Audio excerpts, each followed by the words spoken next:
of emotion. Oh yeah, that's right. You watched the Ace Attorney, not the Ace Attorney movie, the Evangelion movie. I would be full of a different emotion with that movie. Oh, we should watch it together sometime. We should definitely watch it together. That would be fun. Yeah.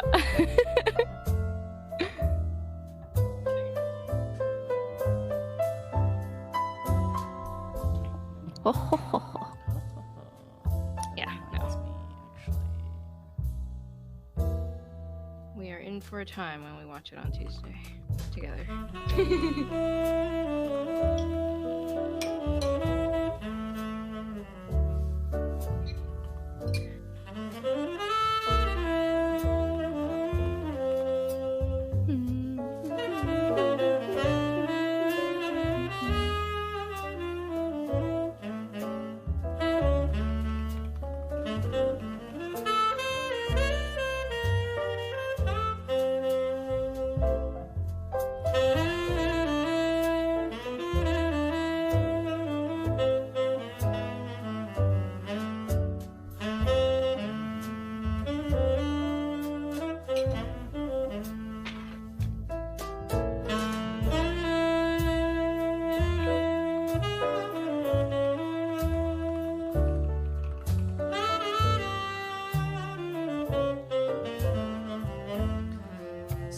Fittingly, I have my a cup of coffee here.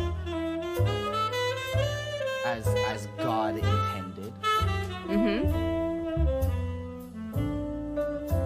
Does it slide over to you in the middle of a court case whenever you need it? Oh my God, that'd be so nice. If I could just have like the power to conjure coffee out of nowhere, just slide across the bar to me, that'd be great.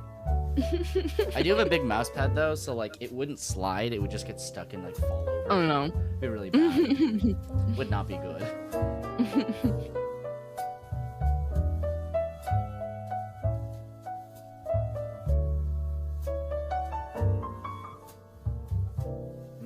Coffee. Coffee.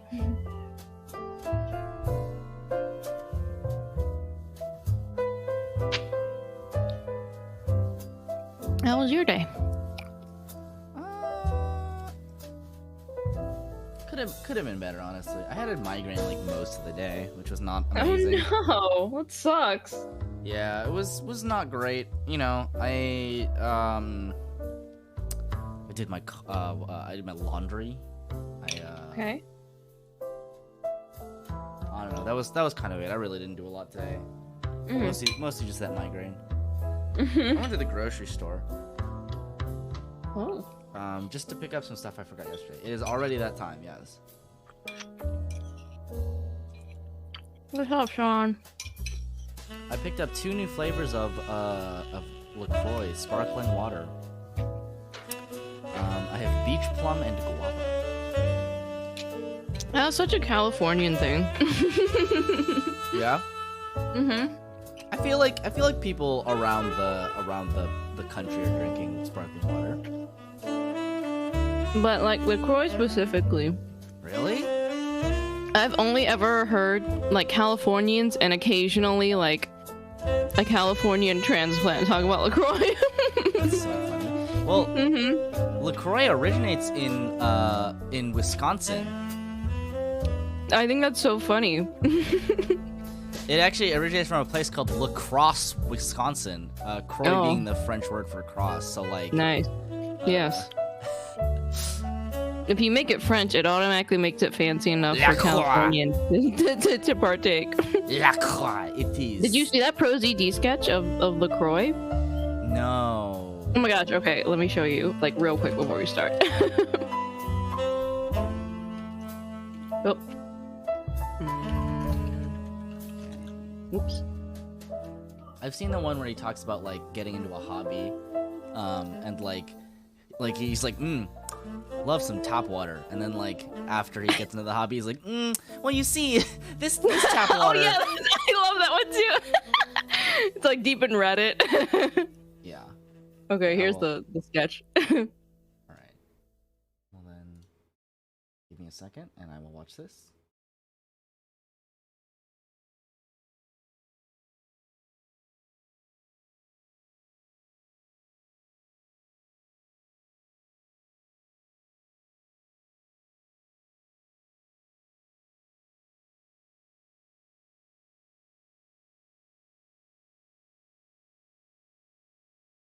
Wow, that's funny. Is that a sky earthquake?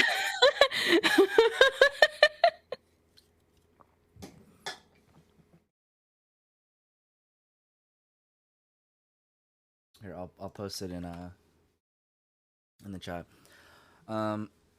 Speaking of, one sec. Yeah.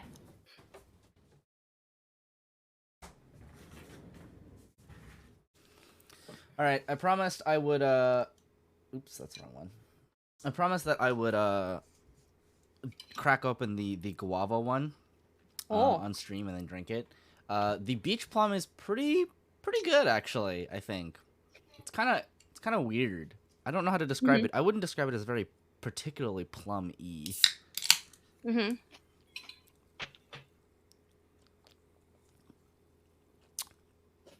Oh, that tastes really weird. What?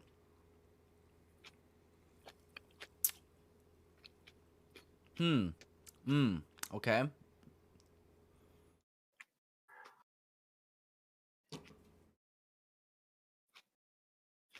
It's like,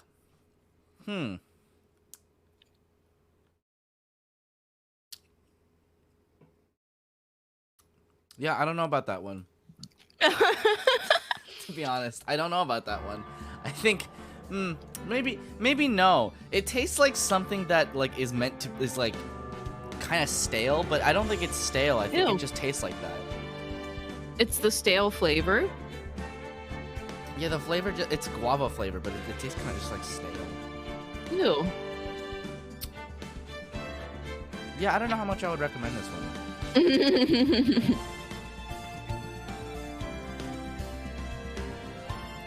There's like a flavor that's almost like mint, but like doesn't ever go into minty. So it's like the like first like split second of like mint flavor, and then it's gone. Okay. It's so weird. Oh, okay. Anyway, well, I do have my cup of coffee though, so let's get into it. Palate with coffee. Yeah, I'm ready for the case. That's disappointing. Yeah, we always hope for guava to taste like guava. Oh! Let her go. Also have to sound like use the witness thing.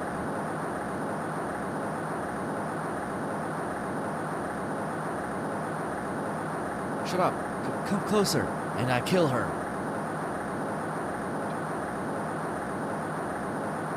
Sorry, but you're not going to get the chance. Bang. Oh!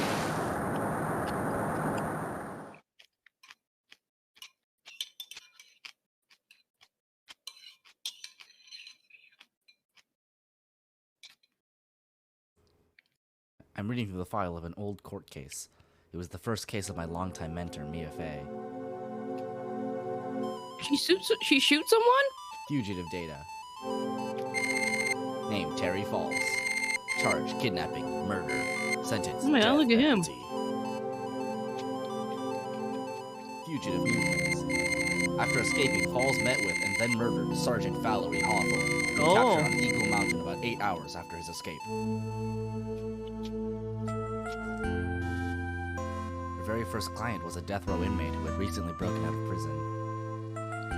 That was a whole year before Mia and I ever met. Mia wasn't even a lawyer for that long before you met. Phoenix, are you in a hospital? 6 years earlier, Mia Fey first trial. February 16th, 9:24 a.m. District Court, defendant lobby, number 4. Oh. Ugh, I'm so nervous. I feel like I'm going to die. I never should have accepted this case. Hey, buddy! Yee! Good morning. Don't be so jumpy, Mia. This man... This man was born looking like this, I guarantee Look at it. him eyes. So sad. Oh no. Oh. I didn't do nothing. I swear, I didn't kill nobody.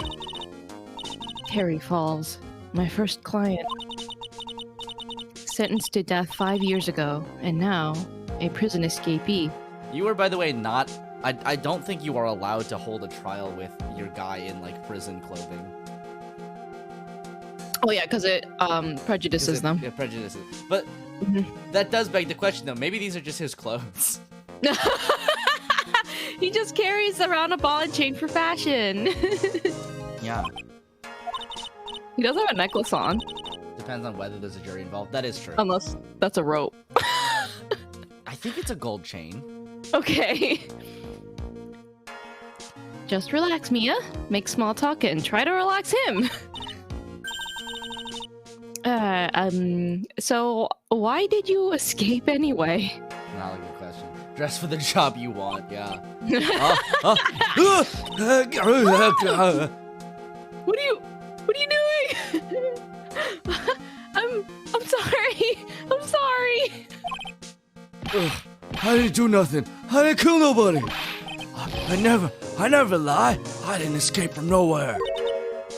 But Mr. Fawles, the police just recaptured you 2 days ago.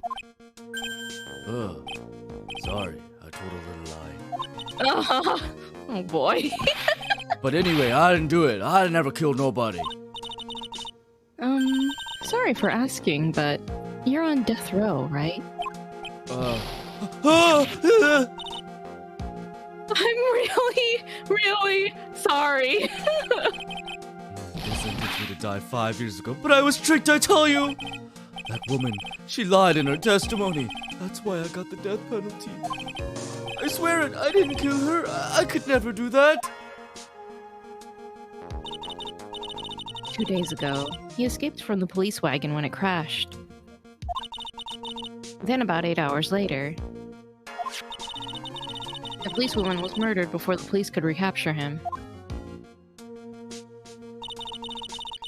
The police believe that Terry Fawles did it. After you escaped, did you meet a policewoman? Yeah, I did. She's the reason I escaped.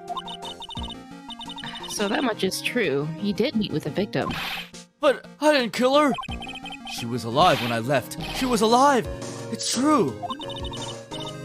I can trust him, right? I mean, I should. Huh. Oh! You're not gonna figure out the truth just by staring at the guy. Handsome. Why are you here? I came to see how our little kitten was doing all alone in the big, scary lion's den. I thought maybe you'd like to see, you'd like someone to play with. Sorry, buddy. Where is Mr. Grossberg? That old man is probably still in bed. I bet he's clutching an empty bottle and mumbling in his sleep. You know, about his hemorrhoids and all that. Aren't I good enough? After all, it's me, Diego Armando. Armando. I didn't say.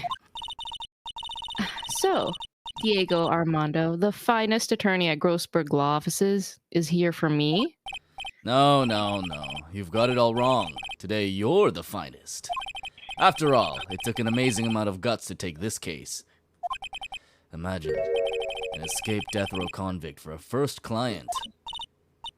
Yeah, thanks. Man, I sure you wish know I how to could pick get out 'em. of it, though. Huh? You sure know how to pick 'em.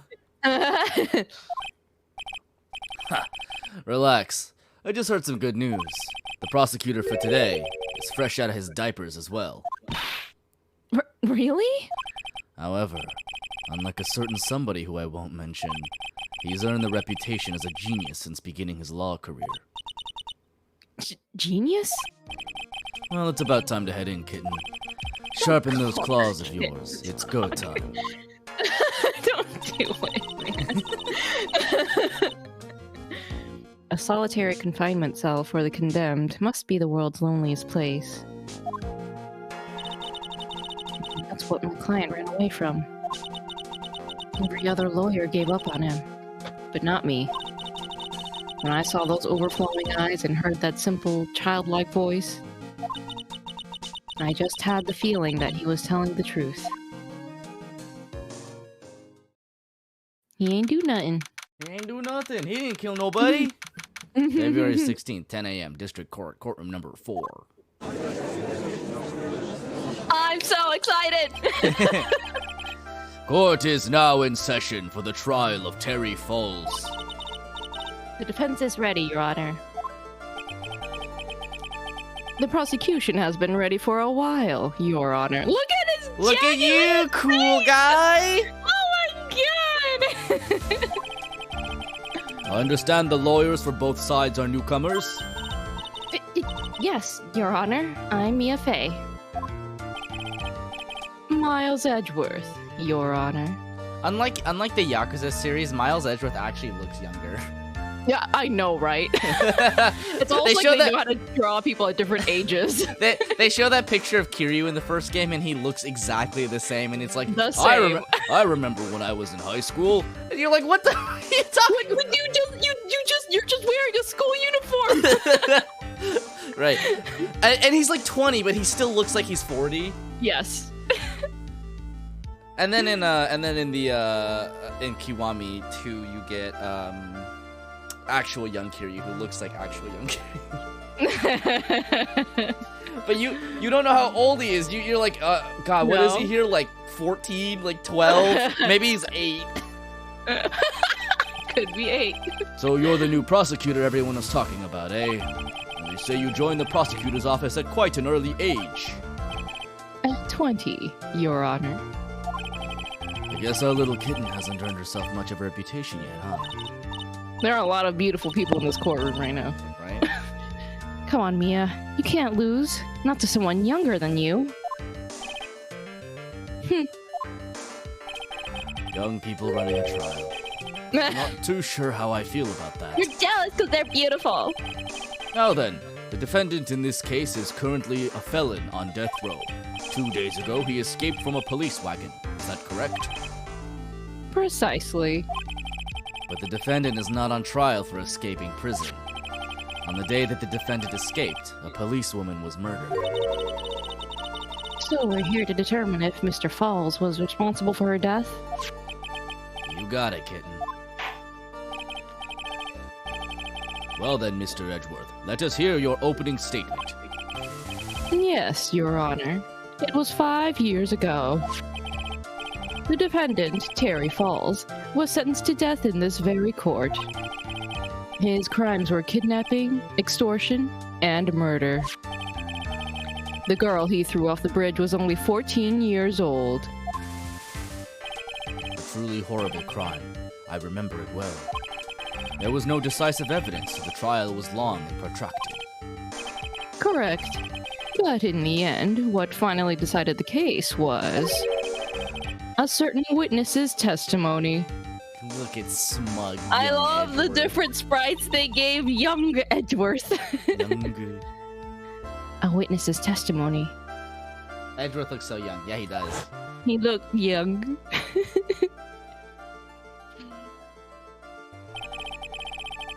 The testimony of Detective Valerie Hawthorne, the person who confronted this criminal. She arrested Mr. Fawles at the scene and later testified against him. She said she witnessed Mr. Fawles throw his young victim into the river.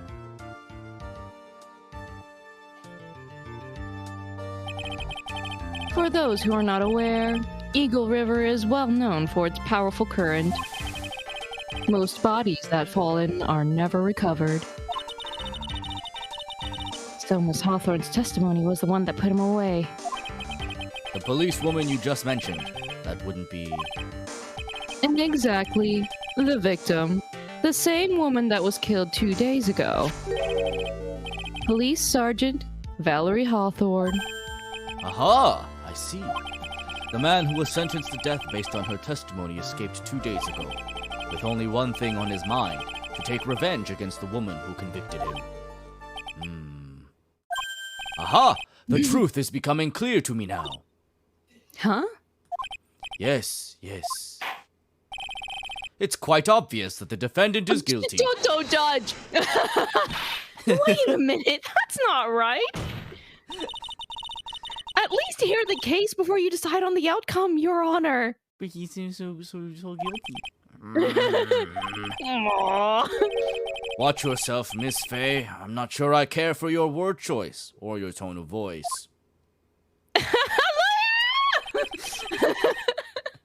Young people these days simply don't know how to respect their elders. You're even younger than me, you hypocrite. Respect me. Now then, Mr. Edgeworth, please call your first witness. I called the detective who was in charge of the initial investigation of this case. My boy! They didn't change him at all except for the color of his jacket. Yeah, that's how you know he's younger. They put all this work into Edgeworth, but the Gumshoe's the same. Gumshoe is eternal. Witness, state your name and occupation. Gumshoe. Dick Gumshoe. I'm the homicide detective in charge of the case, sir. It's my belief that this is the same jacket he wears now. It's just turned green. I finally got promoted to detective division half a year ago. I don't believe anyone asked you about that. Hey, ma'am. You got any idea how much work it takes? What is it? You're really gorgeous. Excuse me? No, seriously. My heart, it's aching for ya. Detective, pull yourself together and try to be professional. Otherwise, I'll write you up on contempt so quick that something other than your heart will ache. Yeah, between Mia, Edgeworth, Gumshoe, and this has turned into a Renu plays it. Yeah, pretty much.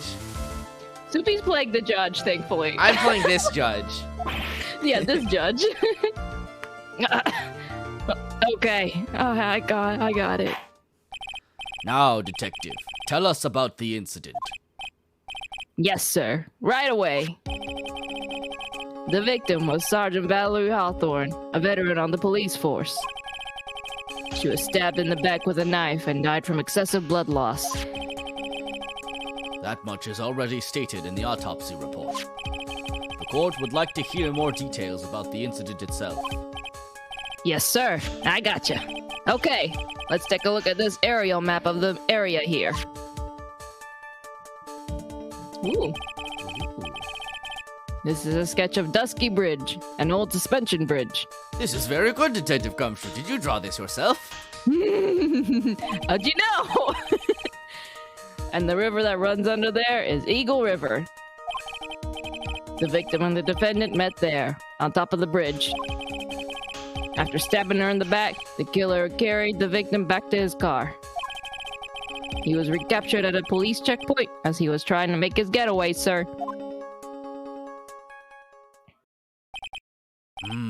I see. Dusky Bridge map added to the court record. Was the victim's blood found on the bridge? The victim, Sergeant Valerie Hawthorne, was wearing a thick coat, sir. Unfortunately, no traces of blood were found on the bridge. Mr. Edgeworth, I warn you that I absolutely despise conjecture. If there was no blood on the bridge, then you have no proof that they even met there. Your Honor. If you would listen to the testimony we have prepared, I'm sure you'll be convinced. You were just about to rule that they were guilty a second ago. I despise conjecture. Guilty! The two of them most certainly did meet on the bridge that day. Why, Mr. Edgeworth? I'm not sure I like you wagging your finger at me as though I were some hoser. Oh, is he Canadian? Oh! Why is he Canadian? We love to see it. I don't understand. Detective, proceed with your testimony. Yes, sir. Your accent changed, sir. My Canadian roots came through, man. It did. Edgeworth shocked him back into his Canadian. Here we go, Mia. Hang on. Okay, now, listen carefully, kitten. One little mistake and this guy will drink you for morning tea. Trust me and get ready. All right, buddy.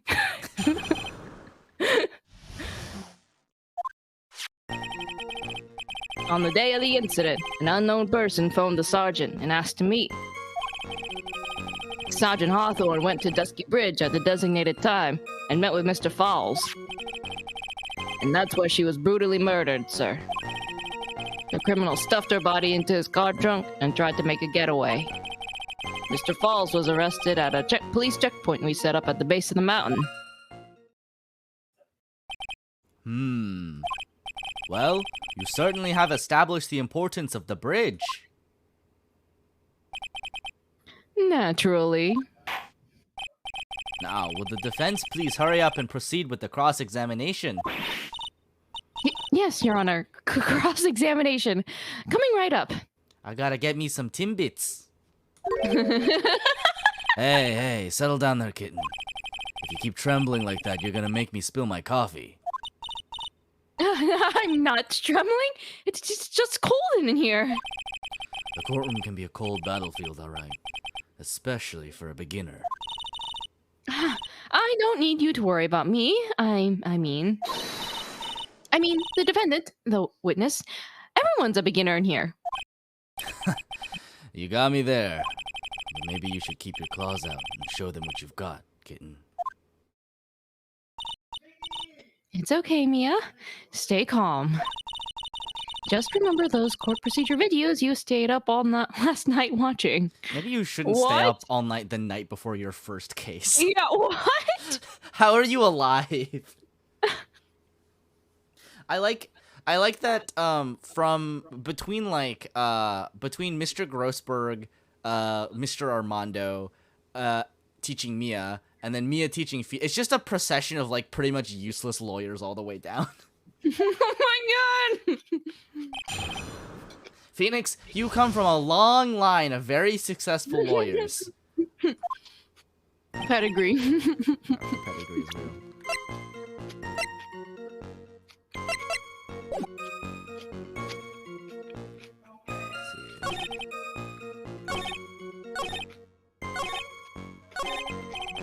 Listen up, kitten. There's a big trap waiting for you in that testimony. A trap? Walk into it carelessly and it'll leave more than just a flesh wound. Fun, huh? No, it's not. Pork, pork. Well, if you want to have any chance at all, you better get some more information. And if you're going to get caught in a trap, it's best to get caught early. You can always look for contradictions afterwards. The ever famous contradictions. I sure hope I can find some of those.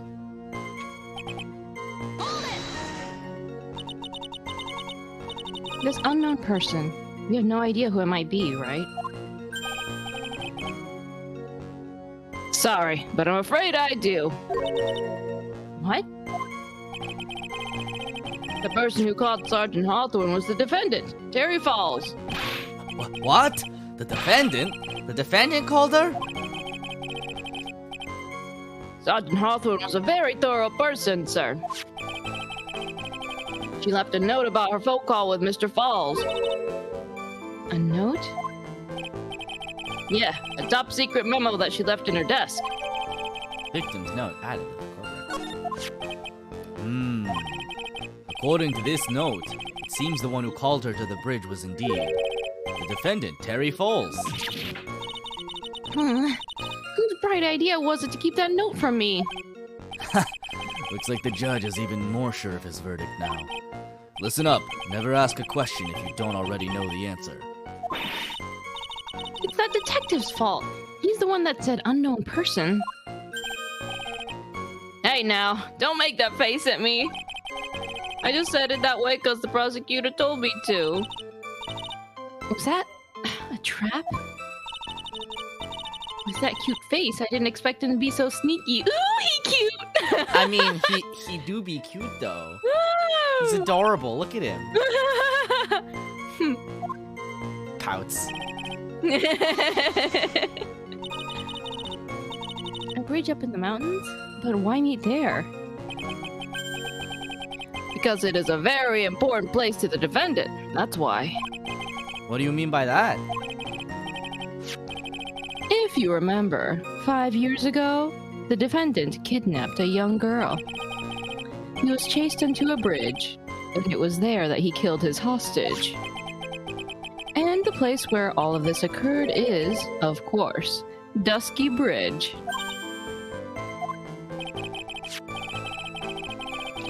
The very place where Sergeant Hawthorne arrested and handcuffed Mr. Fawles. Ha! Returning to the scene of the crime. How nostalgic.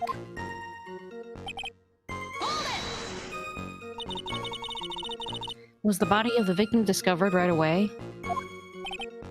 Yeah, we were really on the ball. We found the criminal within 1 hour of the murder. It was great! We even got to say, "Don't move! We got you surrounded!" Wait a second. Isn't there something weird about that? The location was a suspension bridge up in the mountains. So how did they find out about the crime so quickly? Sergeant Hawthorne must have mentioned the phone call to someone else, right? Huh. If that's what had happened, she wouldn't have been killed. She never mentioned the phone call from Mr. Fawles, but she left a note on her desk about it. If only I'd noticed it earlier, maybe she'd still be alive. Wait. What? Hold on. I'm looking this up. Apparently, this judge is the younger brother of the other judge? What? Why is he Canadian then? They lived in different countries. Nani? What? What?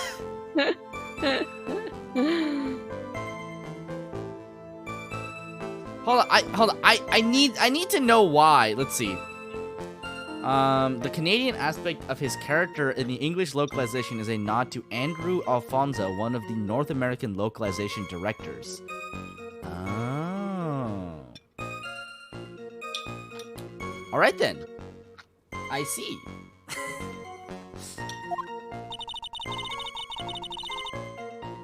Wonder why she didn't mention the phone call to anyone. I think the OG judge isn't Canadian. Or if he is Canadian, he's hiding his accent a lot better.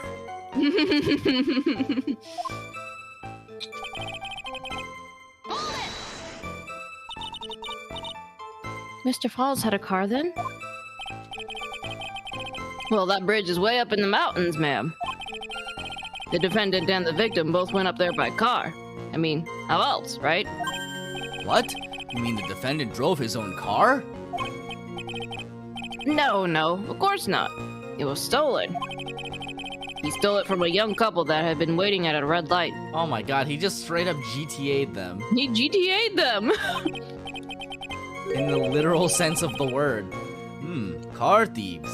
Not sure how I feel about car thieves.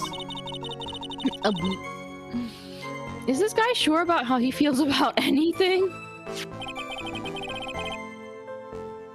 This is a photo of the stolen car's trunk.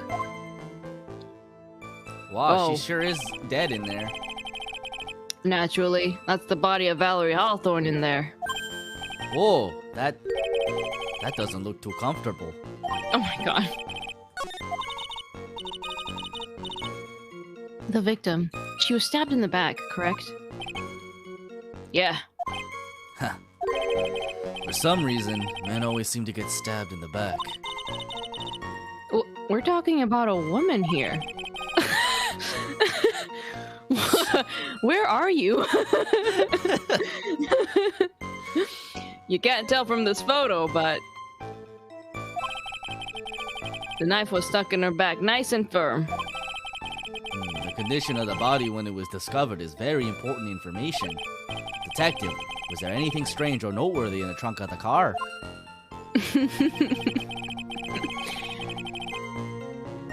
Here's a photo of the trunk, but I don't see anything strange to you. Anyway. What did the defendant have to say about this photo? What he always says, ma'am. I didn't do it! I didn't do nothing! That's all he says.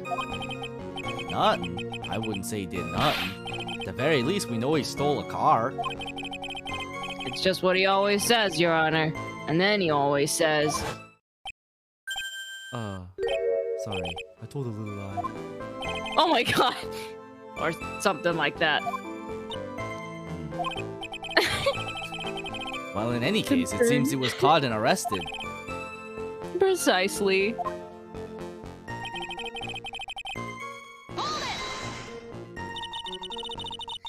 That certainly is some impressive police work.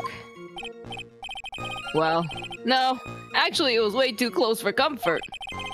We set up that checkpoint just after 5 p.m. We figured that Mr. Fawles might just try to run. What do you mean it was too close for comfort? The two of them arranged to meet at 4:30 p.m. And it takes approximately 30 minutes to go from the bridge to the checkpoint. That was kind of close. Any later, and Mr. Fawles could have slipped right by. Listen up, kitten. Oh. This is the trunk. Okay. Chop, chop. Alright, so let's see.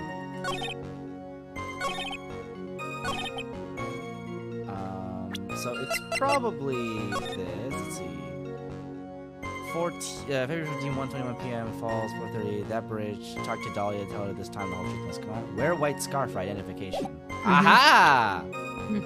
I believe she's not wearing a scarf. Witness.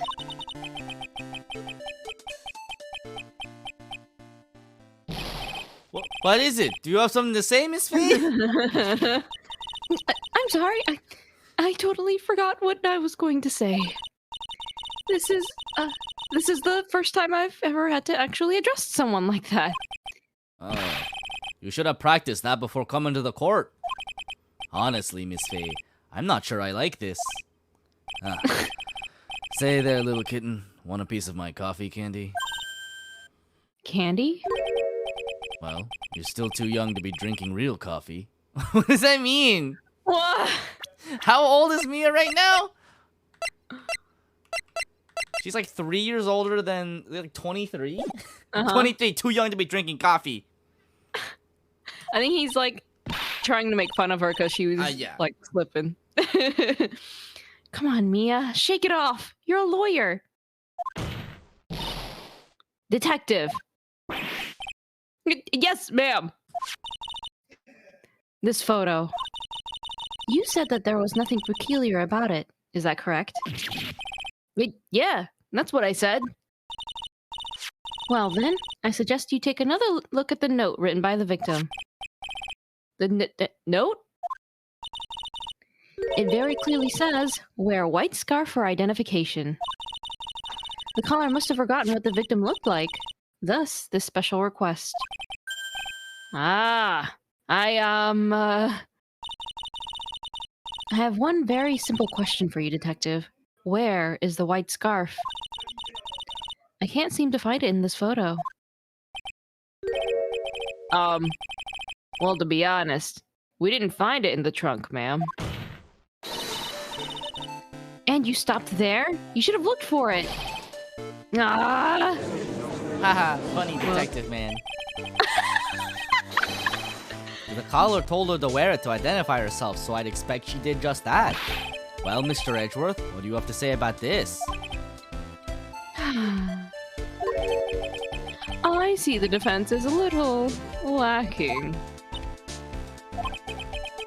The scarf you are searching so desperately for, is it this one, perchance?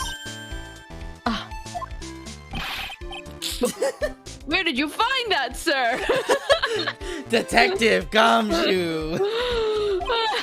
You're amazing! On Dusky Bridge. I was there first and decided to conduct my own investigation. Why? Why didn't you tell me?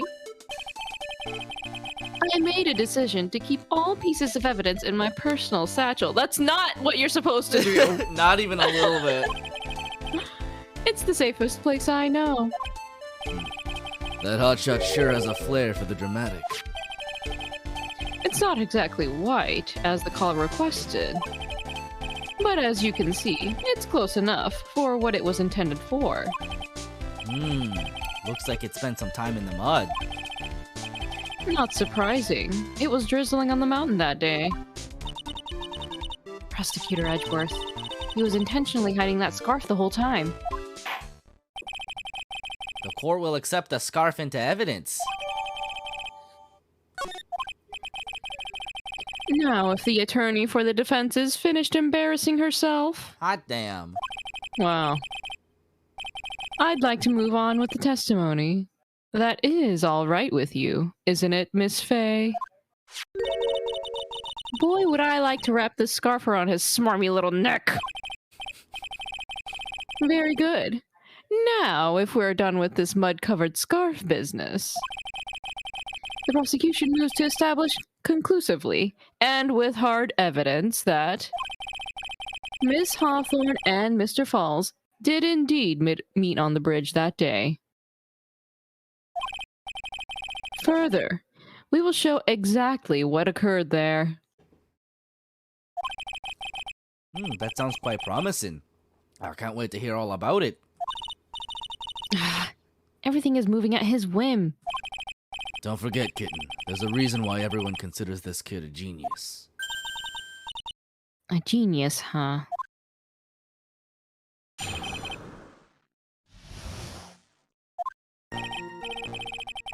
Actually, there's an eyewitness who was there when the incident took place. This photo was accidentally taken by the witness. It shows the Vic wearing the scarf, sir. It was drizzling that day. Unfortunately, it's a little hard to see what's going on. Anyway, the criminal shoved the victim down from behind and stabbed her in the back. That must have been when the scarf fell off. Looking at this photo, you really get the sense that this bridge is very high up. It is about a 40-foot drop from the bridge to the Eagle River down below. Mr. Edgeworth, who took this photo anyway? Let's just say that it was a well-intentioned third party.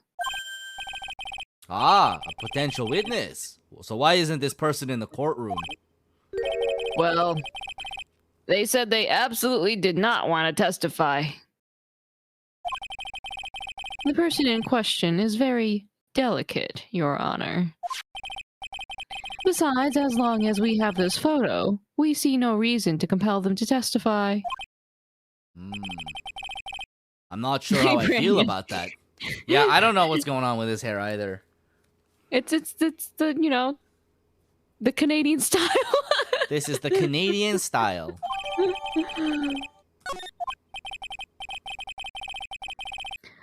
So, as you can see, Terry Fawles had both the motive and the opportunity. I think it's quite clear at this point what happened on that bridge. Canada will remember that!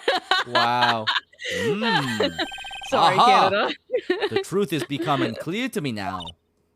Huh? Yes, it's quite obvious. He's clearly guilty. Well, Judge! Not again! That's not fair! I haven't even done my cross-examination yet. What do you mean,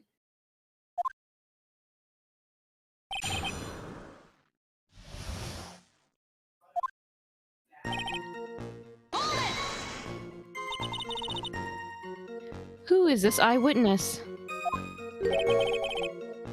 She's a college student. A female college student?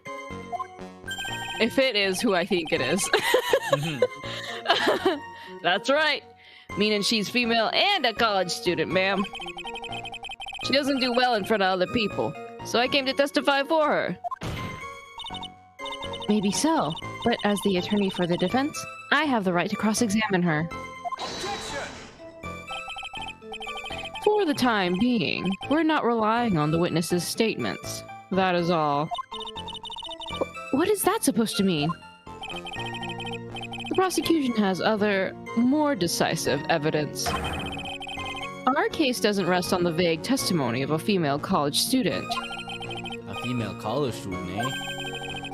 It means she's female and a college student, sir. Thank you, Detective Gumshoe. Very useful information. If you absolutely must hear her testimony, you'll have to give us a good reason why. Please tell us about the more decisive evidence in question.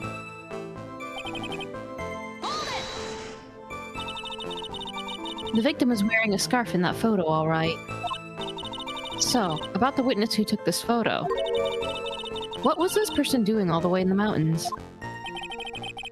She was taking photos of wildflowers, apparently. There are many unusual types of flora on that mountain, Miss Faye. People in the area say it's because of the spirits that live there. Spirits? Now that you mention it, this photo, this cloudy fog-like thing, is it a ghost? I don't believe it. No, Your Honor, no. I don't think it's a ghost.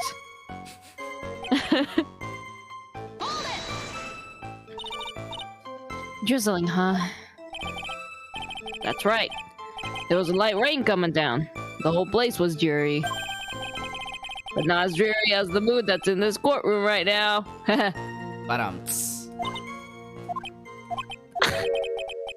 Looks like a cold front just moved in. In any case, the point is that the area was quite damp. There was even some fog. I even slipped and fell while I was on the bridge. It was really something. How are you alive, Detective Are you Gumshoe? okay?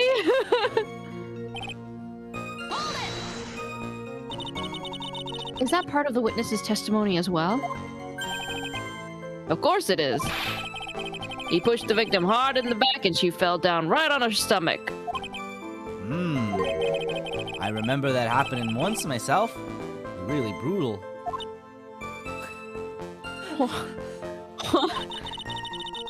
Are you talking about seeing someone get pushed? Or were you the one getting pushed? I didn't get bullied in high school, I swear. Or does it mean that you pushed someone down like that once? I ain't no bully. With his mind-boggling tales and the way he said brutal, I wonder if he's Canadian.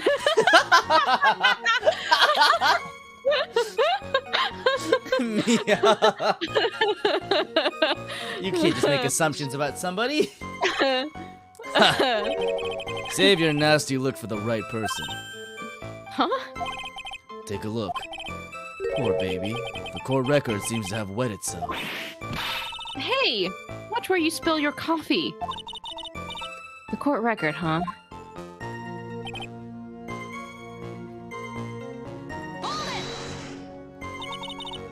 So, in other words, there was a struggle between the criminal and the victim, huh? That's what the witness said. Well, it looks like she didn't remember about the scarf.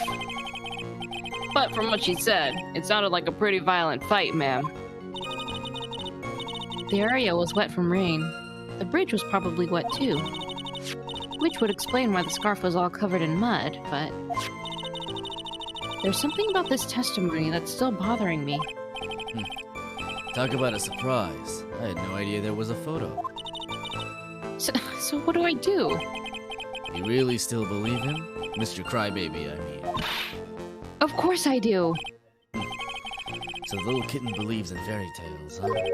In that case, the answer is obvious. If what you believe is the truth, then that means that somewhere, hidden in that testimony, is a contradiction. One huge contradiction waiting to be discovered. That's your chance.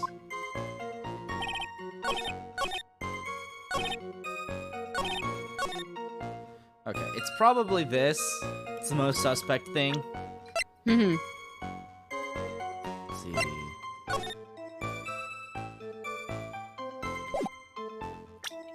The Shawinigan Handshake is the epithet given to a chokehold executed on February 15th, 1996 by John Chrétien, then Prime Minister of Canada, on anti-poverty protester Bill Clinton. Jesus Christ, what the fuck? Bill Clinton. The phrase comes from Chrétien's birthplace of Shawinigan, Quebec, as he has often styled himself the little guy from Shawinigan. Wow, that's really fucked up, man.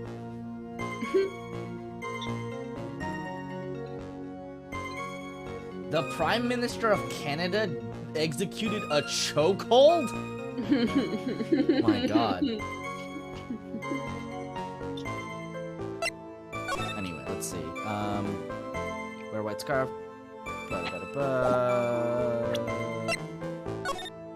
Crime photo.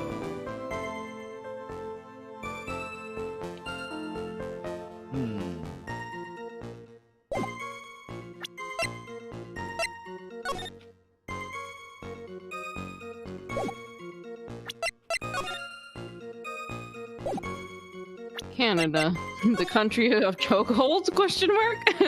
Yeah. Chokehold country.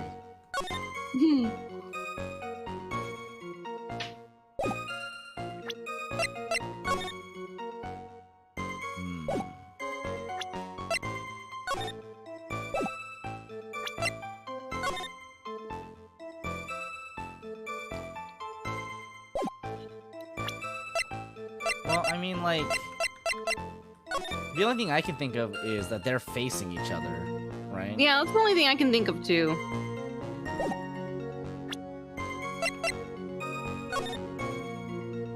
He says that. Oh, it's looking raid. Hey, Slucking, thanks for the raid. Irashai.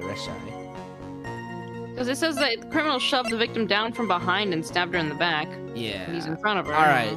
Objection! Not quite then. Ouch. Still no shiny short twig? Poo. That's pain.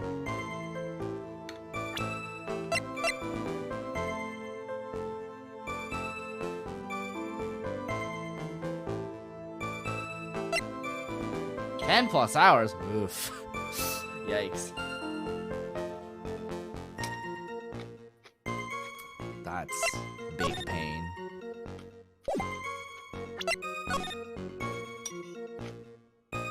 I mean, maybe this photo, right? Like, she's not bleeding, I guess? He said that she wore a thick coat, so. That's true.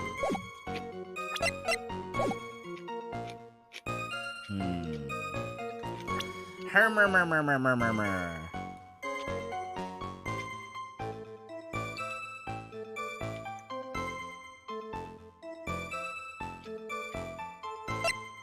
Stab with a knife, die for blood loss.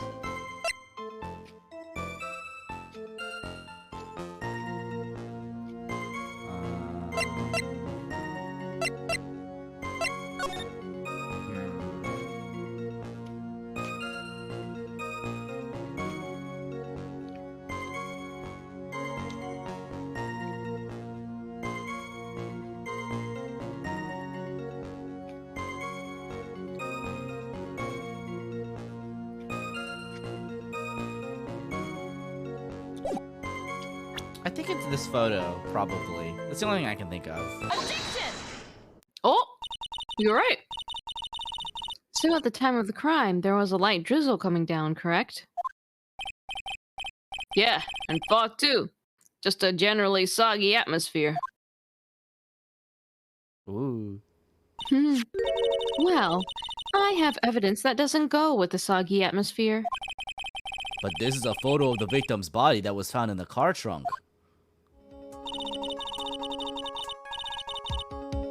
Considering the conditions at the scene of the crime, something isn't right. Well, by all means, please enlighten us as to what isn't right.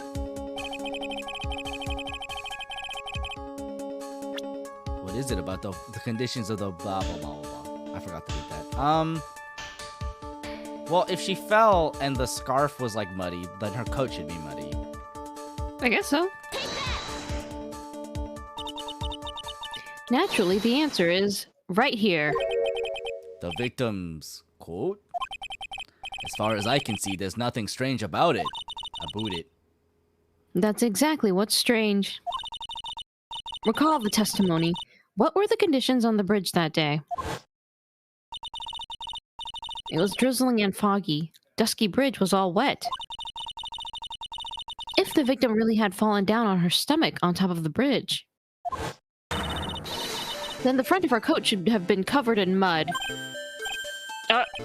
Oh, that's exactly right. The other day, I fell on a muddy street. My gorgeous playoff beard was befouled. It's playoff? Wait, what does that mean? I don't know what that means. I do admit that the crime scene was quite wet that day. However, that doesn't mean that the top of the bridge itself was muddy. If Your Honor had fallen in the shower instead of on a muddy street, your glorious hockey beard, pride of the legal league, would be wet, but not muddy. Why? What's happening here? We're learning a lot Fortunately, of I have lore yet to about test this that. guy. Still, your point is well taken. It's a tradition to grow out your beard while your team is in playoffs. Oh. Wait, like- really? Okay. Thank you, Mads. I didn't know that. Can you prove that the surface of the bridge was muddy that day? Pretty easily, I think. The surface of the bridge, huh? Ha! A real man wouldn't stand for a taunt like this. Neither would a real woman. All right, time to girl boss gatekeep gaslight. Of course I can. I know a lot about Canadians. They really went in on the They really hammered on the Canada. Yeah. I'm learning so much. Here is the evidence that proves the surface of the bridge was muddy. The evidence is this scarf. Ah. It should be obvious. If the scarf fell onto the bridge and got this muddy, it means that the bridge was obviously covered in mud. No. I can't be outwitted by this novice bimbo. Whoa! Alright, Edgeworth. Edgeworth. Let's all calm down. Drink some woman-respecting juice. Hey, same to you, buddy. Did you just say I don't know if that guy... Hey, that's not right. You gotta respect the women, Mr. Edgeworth. His phase assertion makes perfect sense to me. I do admit that there appears to be a contradiction between the condition of the victim's coat and her scarf. However, the real question is, why is there a contradiction? Huh? For every contradiction, there exists an explanation. Let's look at what that explanation in the case may be, shall we? Alright. It's not like he's really giving me a choice here. You're doing pretty well for a little kitten. Will you can it? Mr. Armando! No matter what he says, a contradiction always comes down to a lie. It's either the victim discovered in the trunk, the witness's photo showing the defendant the victim, or the witness's testimony that stated she saw the moment of the murder. Just relax and think it over. It's pretty simple, isn't it? The false evidence. It's one of those three. Well, you said just now. I'm not sure I like that. That wasn't me, Your Honor. It was the coffee aficionado over here that said it. The court is not in the habit of accepting false evidence, you know.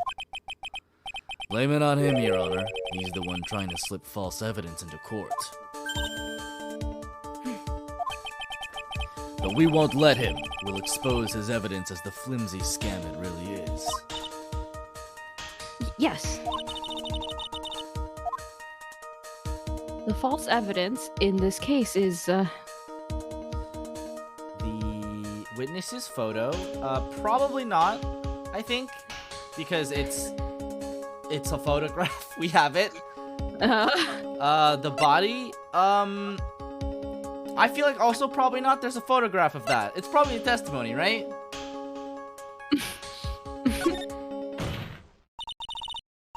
It is a no-brainer. Obviously, it's the witness that's suspicious. During his earlier testimony, the detective pointed out a crucial fact. The criminal shoved the victim down from behind and stabbed her in the back. Now, is that testimony exactly what the witness claims to have seen? Yeah, that's what the witness told us. Psh. That testimony is filled with holes. After all, the victim's coat isn't dirty at all. That's true. Ha! It's not just true, it's the truth. If there was a truly decisive witness in this case, I'm certain that boy Wonder over there would have called them in the first place. Your Honor, the defense requests to cross-examine the eyewitness. The testimony represented so far is not only vague, but contradictory as well.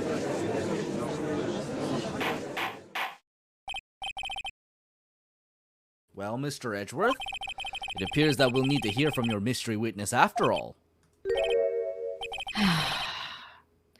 You should brace yourself for the brutal truth.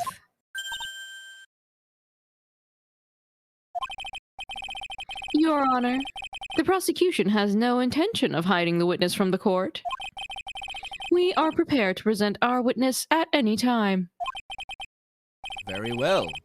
Please bring forth your witness at this time. What Mr. Edgeworth said kind of worries me. What does he mean by the brutal truth?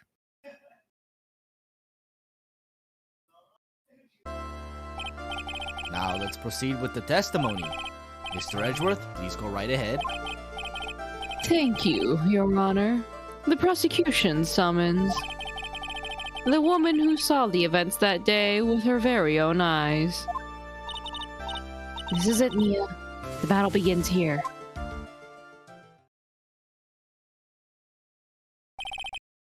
Witness, what is your name and occupation?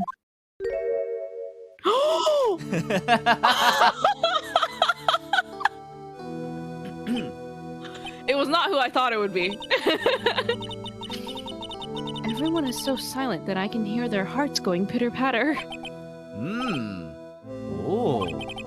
When I look at you, how can I put it? You look as scrumptious as a double-double and a dozen donut holes from Tim Hortons. Are you Canadian again? Yep. I feel like I want to hurry up and hand down a verdict just to have a bite of them Timbits. She looks like a child. Yeah, she does. Ran it. Hey, not so fast. As I said before, this witness is very sensitive and delicate. I would ask the court to please exercise care when addressing her. Yes, indeed. Thank you, Mr. Edgeworth. You are a true gentleman. I'll overlook that comment about bimbos. Miss Faye, you could learn a lot from this man. If he's such a gentleman, he sure doesn't act like one to me. Sir? Hello. Whoa, thanks for the Thank you follow, Jessie Willow. Yes, my dear? This is my first time, so I'm sure I'll make a lot of mistakes. Anyway, I just wanted to say I'm sorry for all the trouble I might cause. Not at all. It's no trouble at all. Now then, may we please have your name and occupation?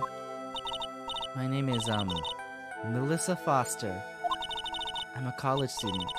A freshman in the literature department. Don't besmirch the literature department. You were on the scene when the unfortunate event occurred, correct? And you were the one who took this photo? Is that accurate? How can you be so mean? Now see here, what are you doing shoving that in her face like that? Huh? But it's just a photograph. It's not like it's something dangerous. Look at this photograph. Oh! Next time I'll be forced to penalize you. Oh, I don't like the turn this has taken. Is she staring at me? And you would be... Huh? I'm the defense attorney. My name is Mia Fey. The judge do be simping, it's true. Him simp. He's like, can I send a super chat now or? I see. So you are. Now then, young lady, could you please give us your testimony? Yes, Your Honor. I'll do my best. The witness's photograph. I was using my camera to take some pictures of wild flowers. Then, I noticed there were two people standing up on the suspension bridge. Suddenly, they just started fighting. That's when I hurried and took the photo that shows the crucial moment. And right after that, I called the police. By the way, where were you standing when the incident occurred?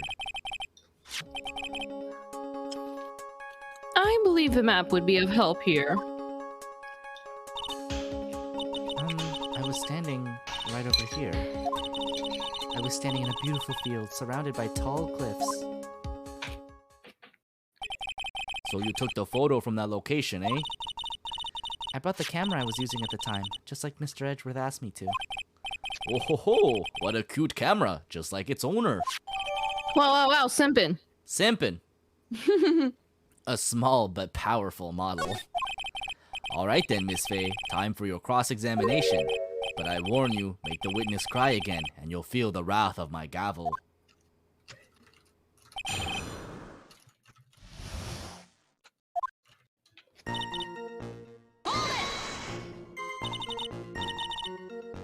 Did you say wildflowers? Yes, the mountain is famous for its beautiful spring wildflowers. But it's only February. Well, I couldn't wait for spring to come. Oh ho, I know just how you feel. It's just like when I first started growing this glorious beard of mine.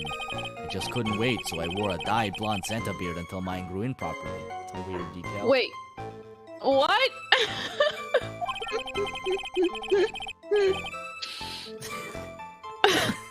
Yeah, what does one even say about that? I needed to process that for a second. Would you mind if we got back to the facts of the case, Your Honor?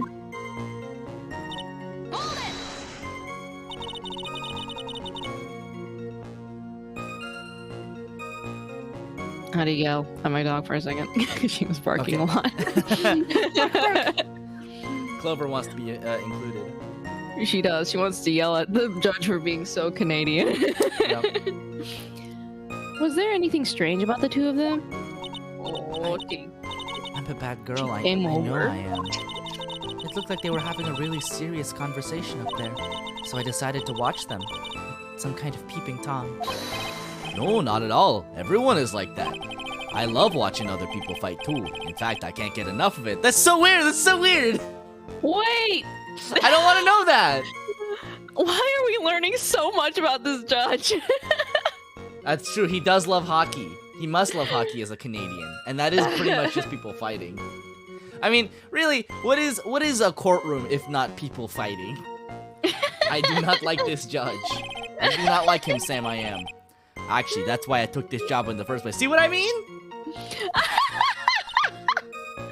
Too much info, Your Honor. That's what I'm saying, Mia. In any case, it's perfectly natural for you to have kept watching them.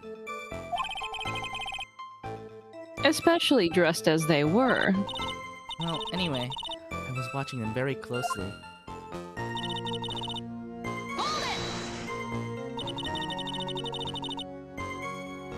Do you have any idea what they were fighting about? No, I have no idea. Why do you ask that?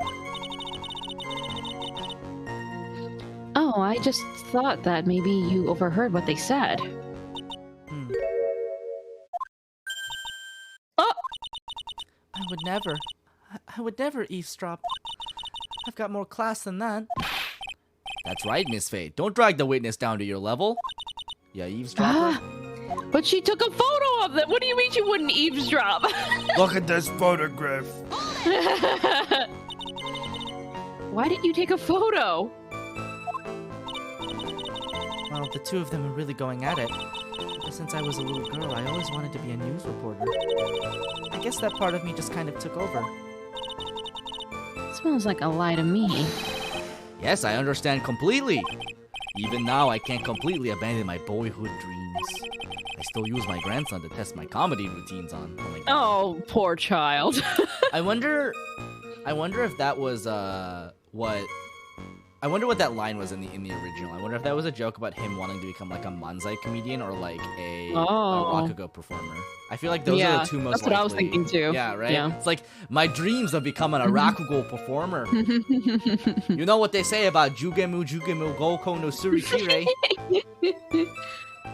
Judge out here be tier 3 sub simping. Yes.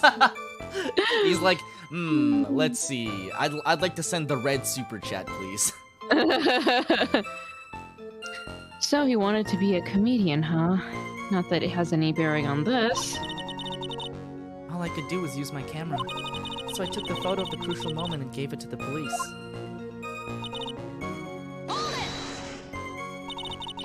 You called the police? Yes, because it looked to me like the murderer was going to try to escape.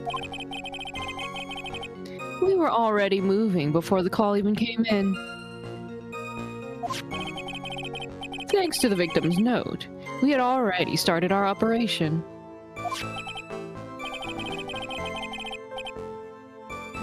That was certainly tough luck for the criminal, eh? If Terry Fawles isn't the criminal, then there must be something strange in that girl's testimony.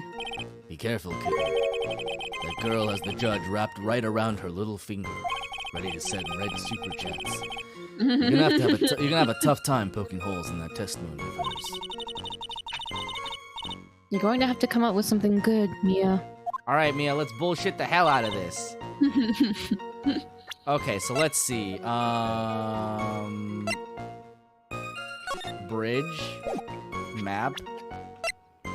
Autopsy report. Stab in the back.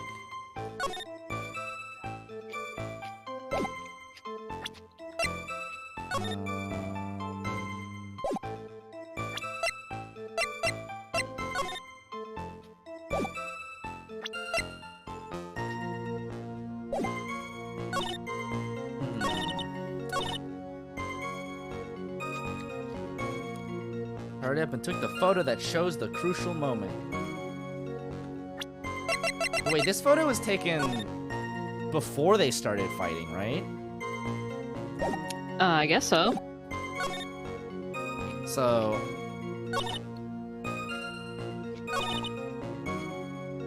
the crucial moment? Yeah. I think it must be, right? Yeah, I guess. That's the only thing I can think of, too. Objection! Yeah! Yeah, get in there. Witness. When you said you took a photo of the crucial moment, is this what you meant? All I can see in this photo are two people facing each other. You testified that you saw the two of them starting to fight. Normally, that's the kind of thing we would refer to as a crucial moment. Why haven't you presented a photo like that? Well, you see... The photo we presented was the only one there was. But if you really wanted to capture the crucial moment, then what happened next? You must have taken a photo of it. Though. What? You just don't. We got it, yeah. My apologies, young lady. But Miss Faye's assertion is not without a certain amount of merit. He can certainly downplay a situation, can't he? I'm sorry. I'm a very bad girl. Oh, here we go. I used it all up. The film, I mean. You ran out of film. This photo was the last one. What? Unfortunately, that is the truth. I personally examined all of the photographs she took that day. All the other photos are of the witness herself, playing among the wildflowers. The witness herself? Then who took the photos? Well, you see, my camera has a timer feature built into it. I just hold it up like this and I take a selfie. So, you took photos of yourself? Who would do that? Take photos of themselves? Yeah. I remember taking some photos of myself once too. Oh my god, Judge. The judge invented Please. selfies. No details. Oh no. It seems that Miss Faye's assertion was not so decisive after all. Wait, just a minute.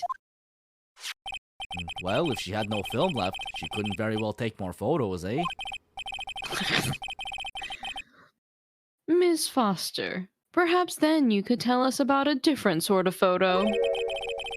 Photos of the incident that you took with your very own eyes. Alright, Edgeworth, calm down. Mr. Edgeworth, you're quite the poet. Very well then, let's get back to the cross-examination. Let's hear your thoughts on the fight that you witnessed. Yes, Mr. Judge. Boy, this guy is really a sucker for sweet talk. I mean, I bet it pays well to be a Yeah. judge. You could send a lot of red super chats with that. Looks like the other kitten in the room is the one that's getting all the attention. Please stop. Yeah, it's sickening. All right, Mia. Man, Mr. Armando, someone ought to put some poison in your coffee. No.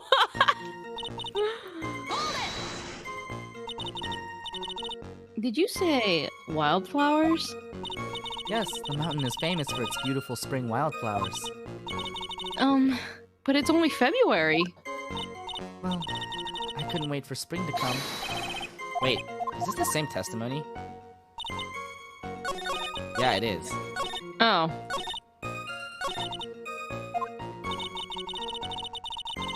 Let's see.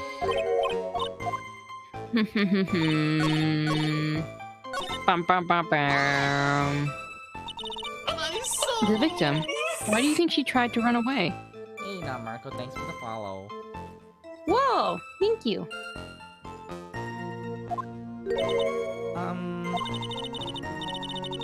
With her police training, she certainly knew better than to turn her back on a criminal. This was a large, powerful man with a knife. I can't believe Diego Armando is the CEO of Discord moderators. Yowza.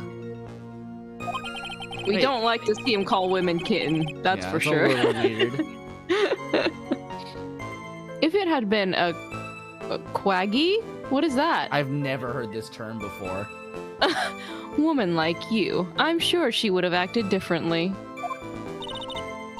You get it was hot and cool for the time? Yeah, no, I know exactly what you mean. It's extremely the kind of thing that was, like, very chic, like, 15 years ago. Oh. And then, like, not long after, people were like, that's really weird, actually. Also, Quaggy. jeez, Edgeworth, drink some women-respecting juice. Come on, man. It means marshy or boggy. Wow. Flabby or soft. Wow. That's yikes. Mr. Edgeworth. I mean, he's just an edgy, he's an edgy young adult at 20 years Yes, old. he is. He's exactly going through his edgy phase. If it had been me, I probably would have jumped into the river. There's still something wrong with this testimony. Every Yeah, man in the this scene. is just proof that men were complete yikes.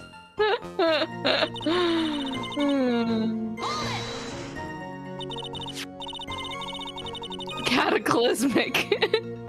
So you're saying Sergeant Hawthorne wasn't able to get away from him? Well, it's a narrow bridge and it was swaying back and forth. Put some respect on Diego Armando's name. Yeah. If you ask me, both of them were in danger of falling off. I only wish I could have done something to help her. I like his character otherwise, but yeah, that is Yes, not I aged like his super character well. otherwise.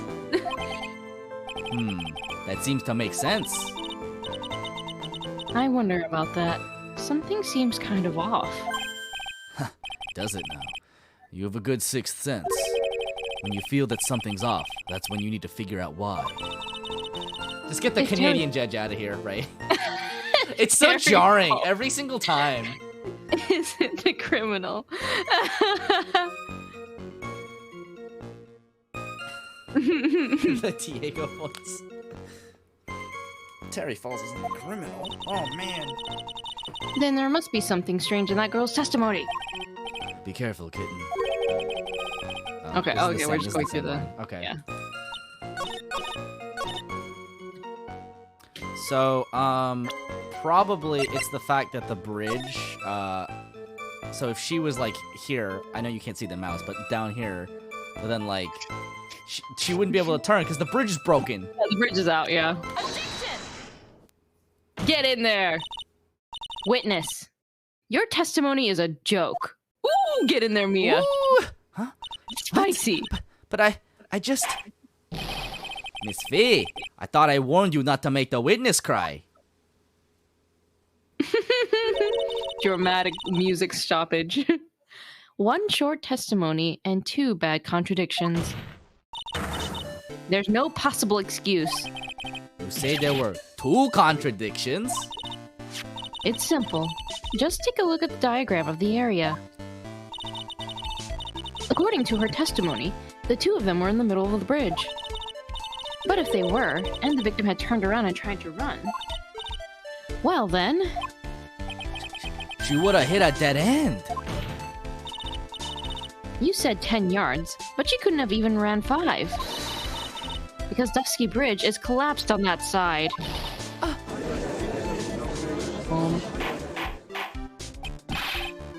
What does all this mean? It's very simple, Your Honor. This charming little witness told a charming little lie. Ah, Pretty Little Liars, of course. That's all there is to it. This beautiful young lady has been lying to the court, but that's a crime. You can't do that. That's illegal. Just a moment, Your Honor. Mr. Edgeworth. Your Honor, allow me to personally apologize for the confusion. What do you mean? There's one major mistake in this diagram. Oh? What did you say? What are you referring to? It's all because this diagram was made after the incident occurred. It's a very old bridge. We couldn't find any official blueprints of it. So we had Detective Gumshoe draw it. Uh, So you're saying...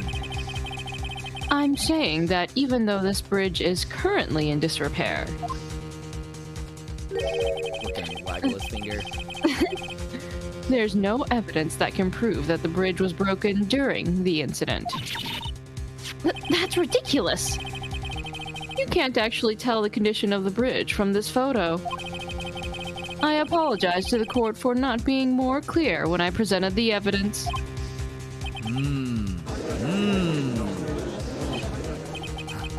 That guy is good. Huh? What do you mean? He planned it from the beginning. He's a genius, all right. That diagram of the bridge was his insurance policy. What? That coward? Well, Miss Fee, it seems you've once again made a reckless accusation. Well, you're the one recklessly trying to accuse my boy of being guilty from the beginning. I'm so sorry. I should have been more careful myself. No. It wasn't your fault at all. Now then, shall we go on with the trial? Oh boy. I'd like to establish, once and for all, what it was that the witness actually saw. Indeed. All right, young lady. May I ask you to please proceed with your testimony? But it's so hard to go on. We're all on your side, Miss Foster. There's no need to worry. Just tell us what you saw. Yes, sir.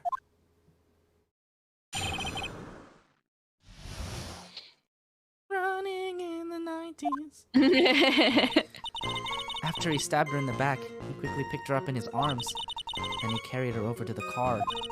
I suppose that was the only way he could have made sure the body stayed hidden. He couldn't just leave the body on top of the bridge.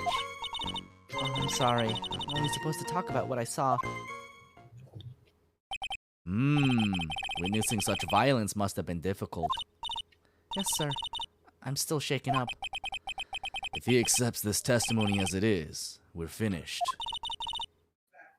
Don't say that. Oh well. Maybe I'll stop off at my favorite cafe on the way home. They make a really great mocha latte. This trial isn't over yet. That's what I like to hear. Alright, Miss Faye, your cross-examination, if you please. The contradiction is staring you right in the face, Mia. Go on the attack.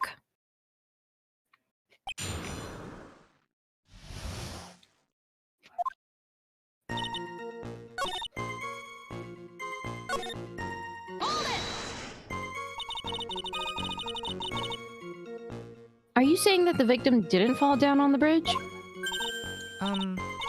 Actually, maybe she did fall? Of course she didn't fall down on the bridge. Thanks, Edgeworth. If she had fallen down, this photo wouldn't make any sense. If that was the case, her coat would have been all muddy. Oh my god, Edgeworth! Objection! If you don't mind, I was asking the witness. No need to be rude. Wow. Well, young lady. Of course she didn't fall down. The man in the prison uniform grabbed her before she could. We're one step too slow. And then, what did the defendant do after that?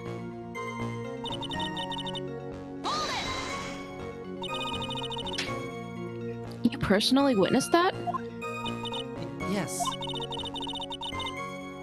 Did anything strange happen when he did that? Well, I don't know if you'd call it strange or not, but that's when the victim's scarf fell off. You mean this scarf? Her words match what we found at the scene. I don't see any problem.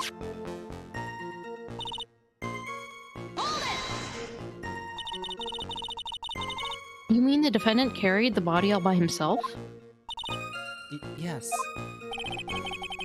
Considering the size of the defendant, I don't think it would be difficult.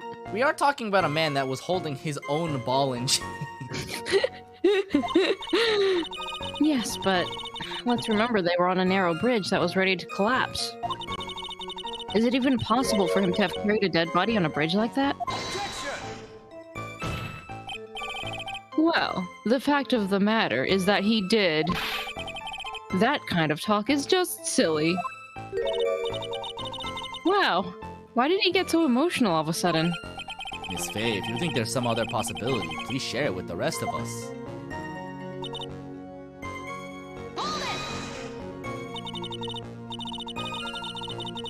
Why do you say that? It's already a broken down bridge hidden away in the mountains. Doing anything more to hide the corpse would be going overboard, wouldn't it? Why wouldn't you just throw the body into the river? Yes, but that mountain is famous among hikers. A surprising number of people go up there. But it's February, right? And it was raining that day, correct? There's also a small temple and a channeling dojo there. You know those monks. They just love cold, isolated places. I think the witness is trying to say that the corpse could have been found at any time. Besides, the witness is merely reporting what she witnessed with her own eyes.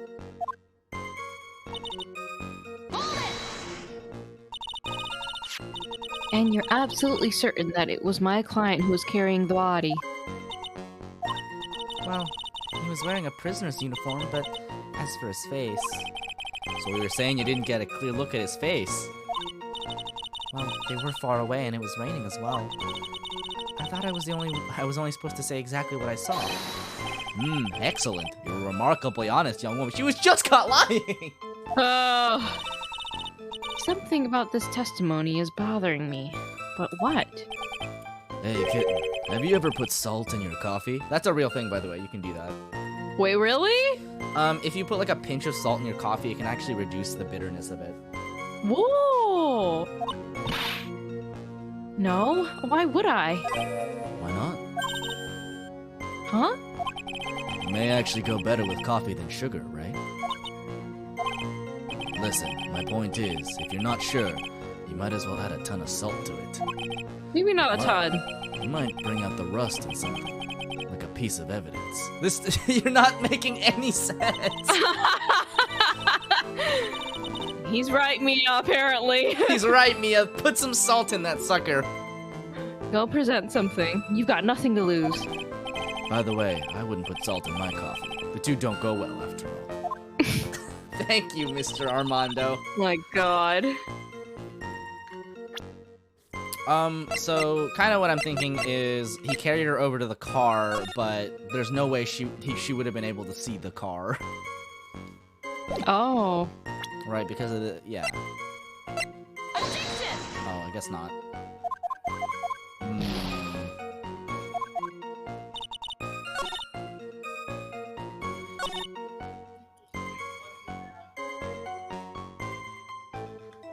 Do any other evidence?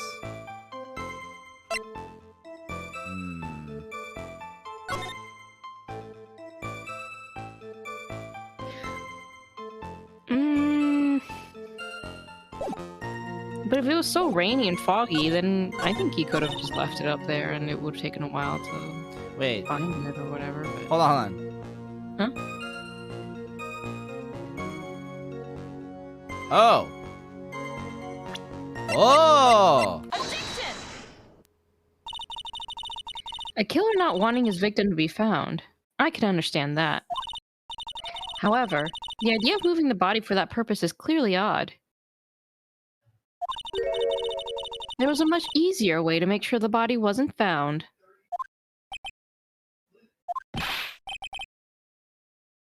Well, what is it? Take another look at the map of the area and you'll see how. See, I told you! I told you! Just throw it in the river! You... listen. Just call me Nostradamus. There's a river right below the bridge. Earlier, Mr. Edgeworth pointed out something interesting about the river. For those who are not aware, Eagle River is well known for its powerful current. Most bodies that fall in are never recovered. Ah! In the kidnapping case 5 years ago, the victim's body was carried away and never found. If 10 murders were to occur at that same spot above the Eagle River, you can bet your boots that every other killer would have tossed the body in the water. Yeah, I would do that too, probably. Order, order, order! I'm not sure if I care for the way you put that, Miss Faye, but I must admit it does seem odd not to have thrown the body into the river. Well, Mr. Edgeworth? How sad. Perhaps Miss Faye would do well to try taking a dip in the river herself. Whoa, man. After all, you claim to be such an expert in the ways of nature. What are you talking about? My point is that no matter how odd you may find the killer's method of body disposal, the fact is that this is what the killer did. None of your arguments have anything to do with what the witness saw. Quite true. Miss Faye, it seems that your assertion is without merit after all. Objection! But what the witness claims to have seen is totally ridiculous. Objection! Surely you can't deny that the body was found in the trunk of the car.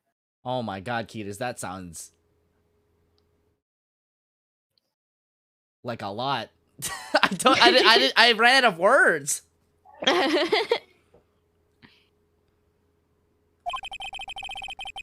That's certainly consistent with what the witness has told us.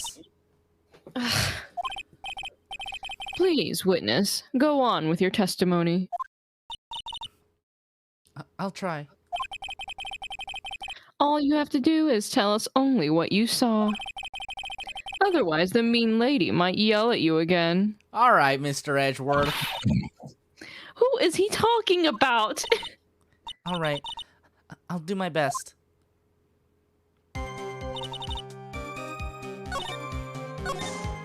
After he stabbed her in the back, he quickly picked her up in his arms and carried her over to the car. Okay? How does she know that the killer did all the broke into a car and stuff? Are you saying that the victim didn't fall down on the bridge?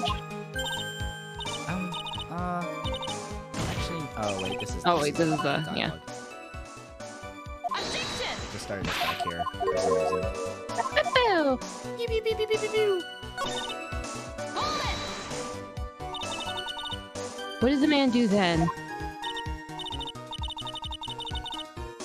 Well, naturally, he got into the car and was about to flee. That's when I came to my senses. I said to myself, you have to call the police. And so that's when you called the police. You're sure that you saw all that with your own eyes? Yes, I'm 100% certain. Well, that seems very impossible. Objection! Well, Miss Foster, it looks like you've done it this time.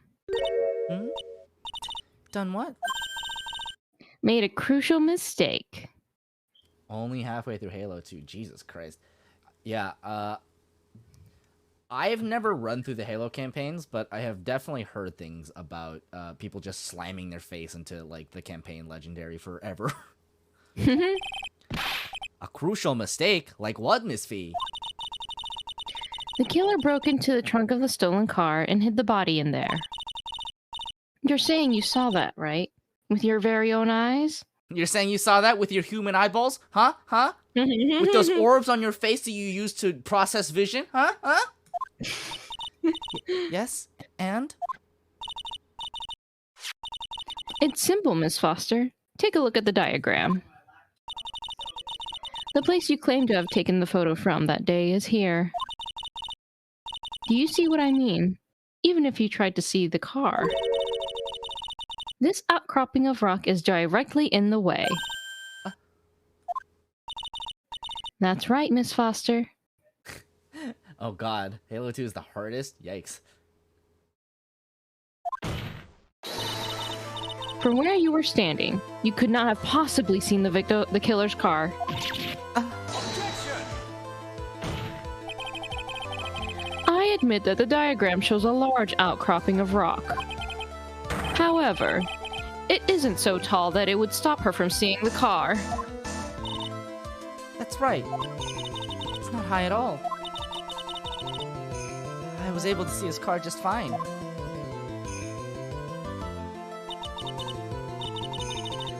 I'm so sorry, but that just doesn't wash. Oof.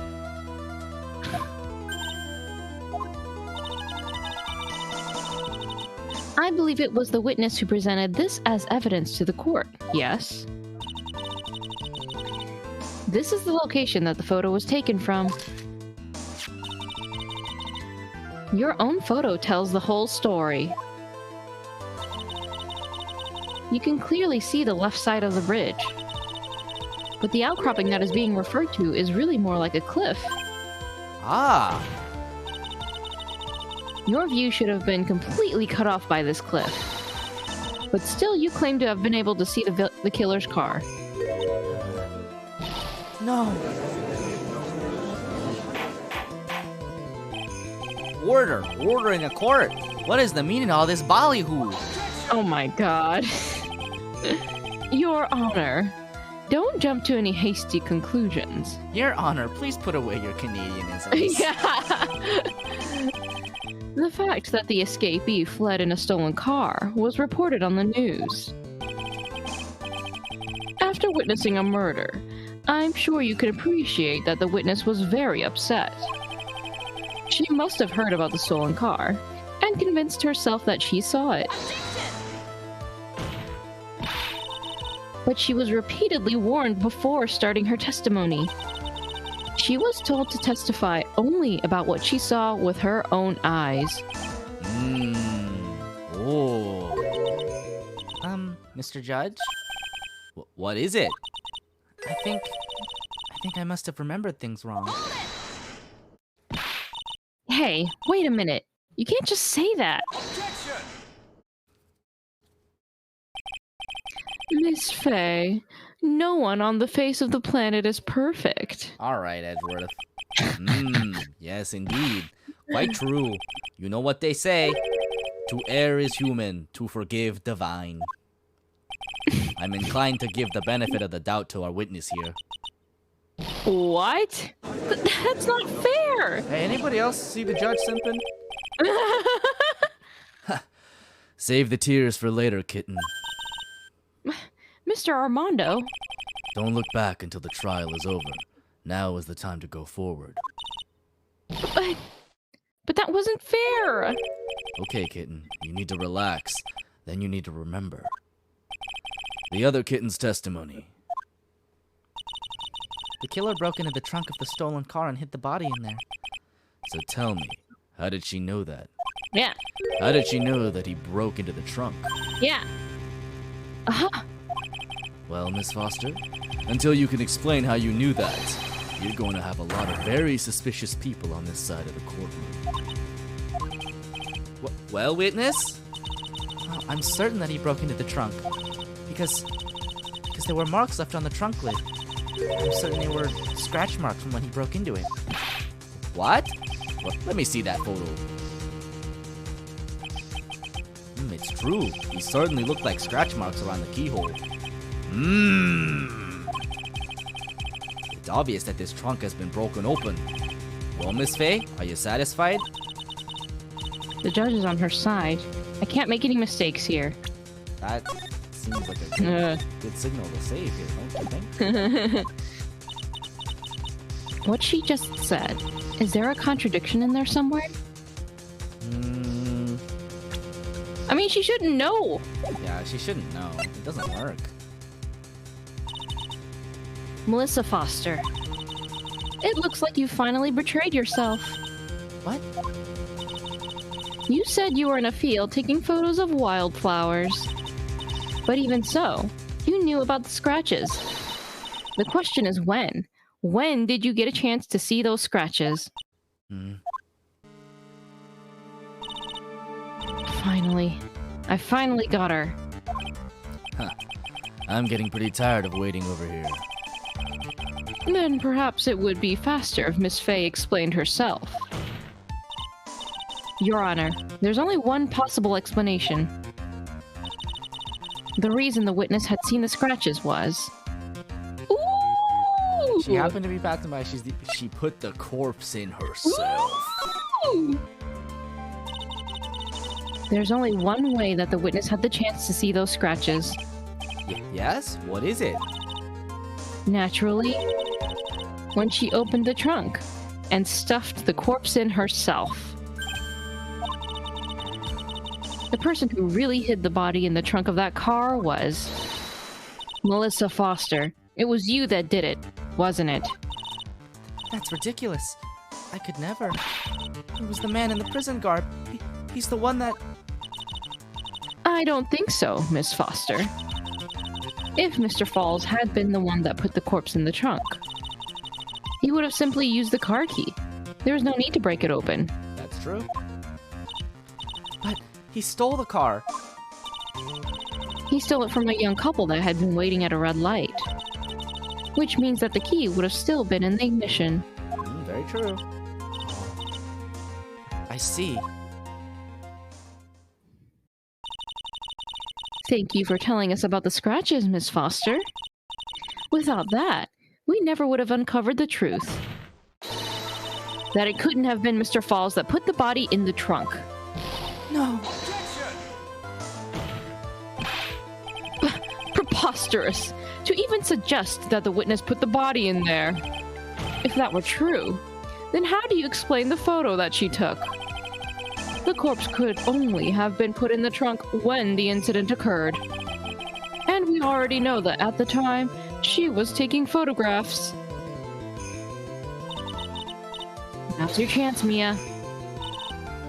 Finish this thing. On the contrary, I'm not so certain about that anymore, Mr. Edgeworth. There's no need to think too deeply about it. What I'm saying is the shutter for this may not have been pushed by Miss Foster herself.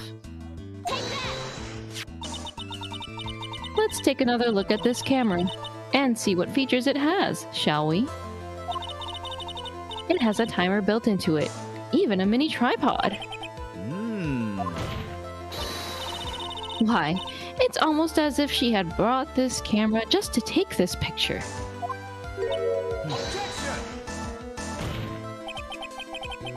What are you trying to say then, Miss Fay? That when the crime occurred, Miss Foster wasn't in the field as she claimed? Well, if she really did use the camera's auto timer, then the answer is yes, she was somewhere else. Exactly, she was not in the field. Would the defense please explain further? Listen, this is a crucial point. Where was Miss Foster when the incident occurred?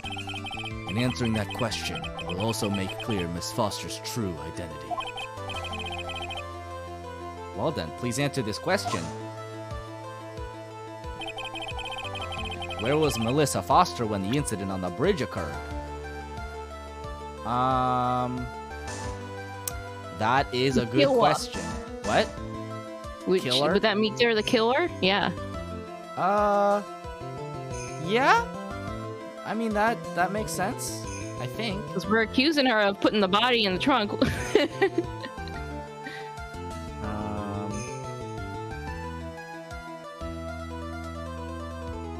No, but, so, okay, but the incident is when the photo was taken.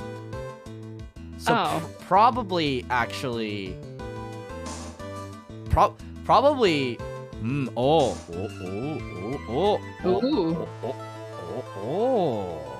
Oh! Naturally, the witness was right here. But that's where the victim, Miss Hawthorne, was standing. What the hell is going on in this case? Order! Miss Fay, what on earth? Your Honor, if I may. After parting with the victim on the bridge, the defendant fled by car. But this would mean that there was no time to put the victim in the trunk. In other words, if someone put the body in the trunk, it could only have been before the defendant met the victim. Ooh! Pew, pew, pew, pew, pew. How asinine! Of course Mr. Fawles met with the victim. The only person with the opportunity to have put the victim in the trunk is the same man that killed her, Terry Fawles. You still don't understand, do you, Mr. Edgeworth? By the time the witness's photo was taken, the victim was already dead. The person in the photo was not Valerie Hawthorne. What? I've never heard anything more ridiculous in my entire life. Then who exactly is the victim in this photo? It's obvious, isn't it? It's your own witness. What? It's the only explanation. The woman that Mr. Fawles met on the bridge that day was not Valerie Hawthorne. It was you, Melissa Foster. Me? Let's remember that it was raining and foggy on the mountain that day. Mr. Fawles himself believed that the woman in front of him was Valerie Hawthorne. But the defendant knew Valerie Hawthorne very well. After all, she was the woman whose testimony helped get him convicted.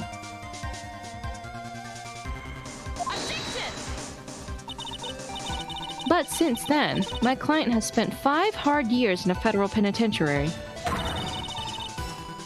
He couldn't remember exactly what she looked like anymore. You are just making this up as you go along. Where's your proof? I've got it all right here. This piece of evidence will blow this case wide open. At the time of the incident, Mr. Fawles had forgotten what Valerie Hawthorne looked like.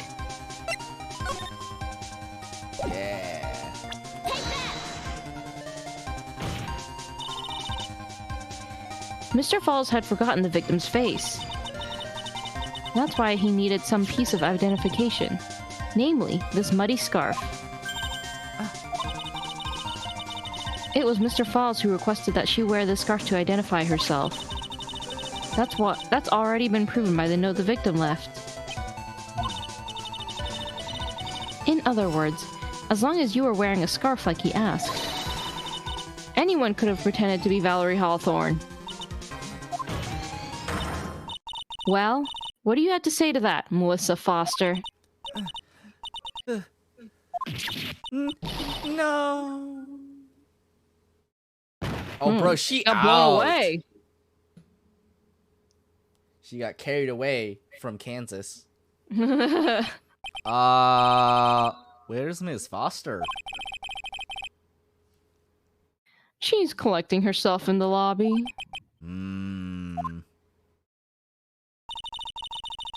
It's obvious that Melissa Foster did it. She hid the body in the trunk and disguised herself as the victim. She set up the camera to snap a fake photo of them together.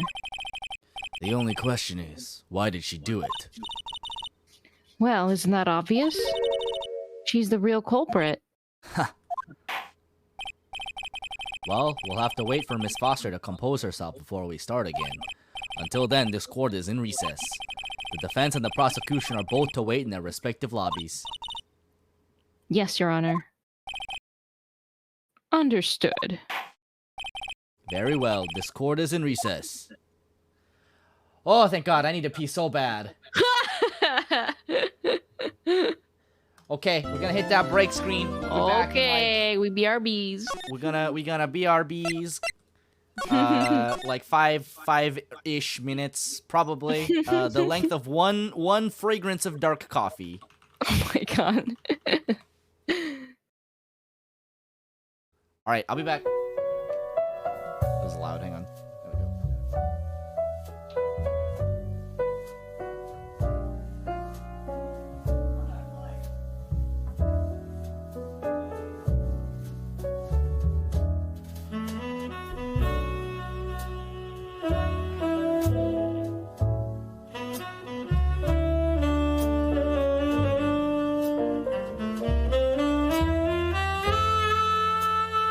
go.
guys, stop inciting my cat to start revolution.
What is going on over there?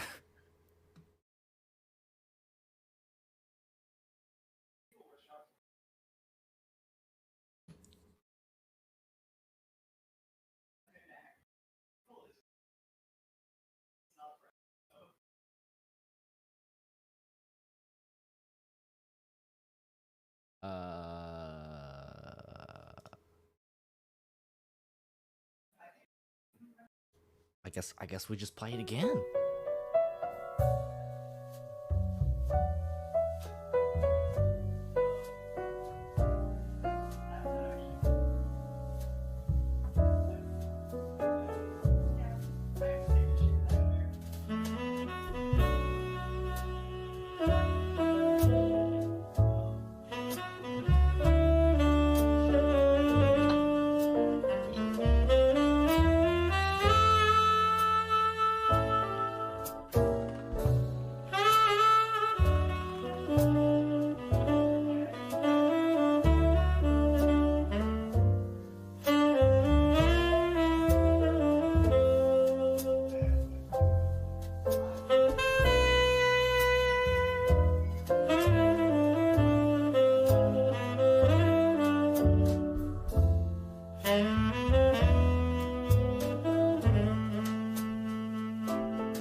Hello. Hello. Uh, Are you ready to continue? I'm ready. I had to take care of all the animals, and they're ready. Okay. Back to the aces of attorneys. February 16th, 1:14 p.m. District Court. Defendant lobby number 4. Mr. Fawles, I'm sorry. I want to say thanks. You're real good. You really hooked me up. Thanks. We're almost there. Once I prove that she committed the crime. Yeah, but there's one more big obstacle we've got to get past. Obstacle? Yeah, motive. Why would Melissa Foster kill that policewoman anyway? Motive, huh? You know what I hate? I hate the fact that if you look at his face, he's doing the fucking like DreamWorks like poster. The like one eyebrow raise. Do you know what I'm talking about? Yeah, I know exactly what you're talking with the smirk and then the smirk, one eyebrow raised. White eyebrows, yeah. Anyway, we're still badly in need of information. Information, right. What we need the most is info about this Melissa Foster herself. All we know is that she's a student studying literature. And one more thing. What is it? Well, the incident that happened 5 years ago, of course. The kidnapping murder case that Zebra Boy is on death row for. I didn't do nothing! I didn't kill nobody! I never lie. Mr. Fawles, in that case, tell us more about it. About what happened 5 years ago. He looks so zen in this pose. He looks like he's about to ascend. Okay, I trust you. Wow. That day 5 years ago, I dreamt of it. I dream of it every day. This picture, it reminds me of everything. Bridge looks the same, just like then, 5 years ago. Like it could fall apart any minute.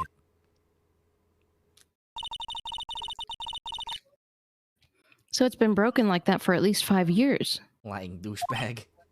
Ha! Sorry, buddy, but you sound like the one that could fall apart at any minute. It's true, I did. I did kidnap her. Whoa. Oh. 5 years ago, I kidnapped my girlfriend, Dahlia Hawthorne. What? Here we go. What? Wait. How Here old are you, we sir? go. Here we He's go. 25? This man is 25? Oh. I thought he was like 40. He looks old. Holy shit. This guy is 25 the same way that Kazuma Kiryu was 20 in Yakuza 0. Oh my god. Your girlfriend? Huh? Hey, hold on there. Did you say Hawthorne? The victim's last name. Dahlia Hawthorne, Valerie's little sister. What? Are you serious? Girl, let her go.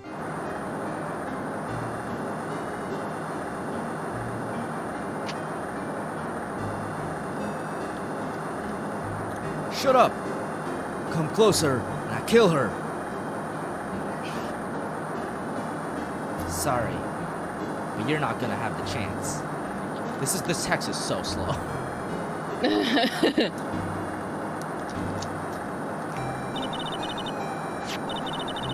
The detective back then was Valerie Hawthorne.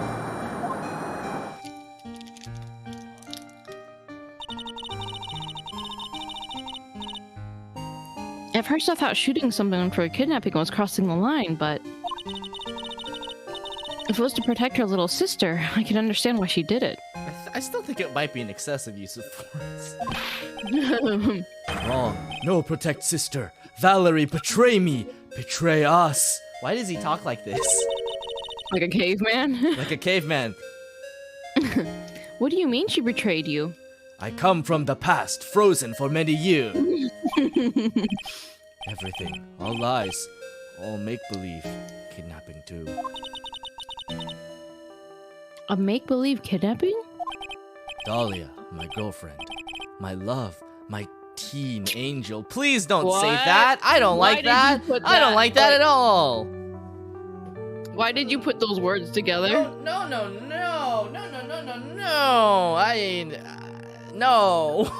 I do not like it, Sam. I am. Ugh, did he actually say my teen angel?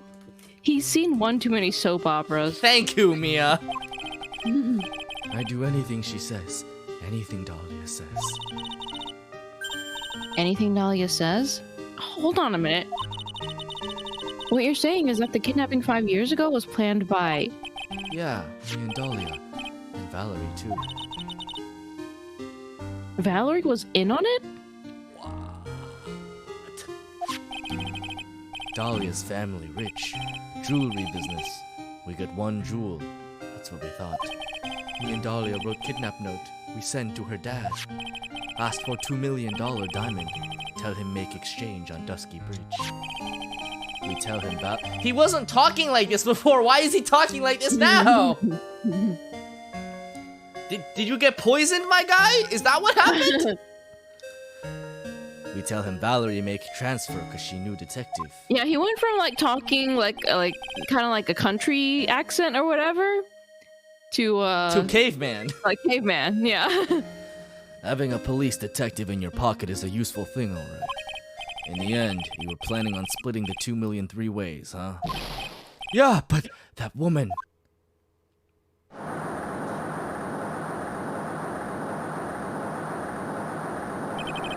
That woman, Valerie, she do it for real. She shoot at me for real. Me and Dahlia. Jeez, I too would be afraid. I was shot in arm. Dahlia, she jumped in river.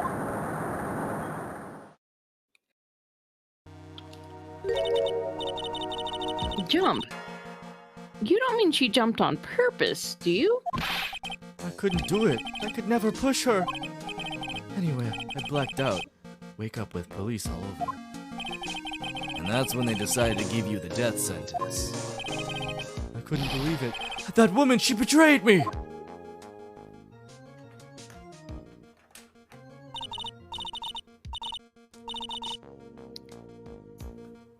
I don't know, give me a police detective voice.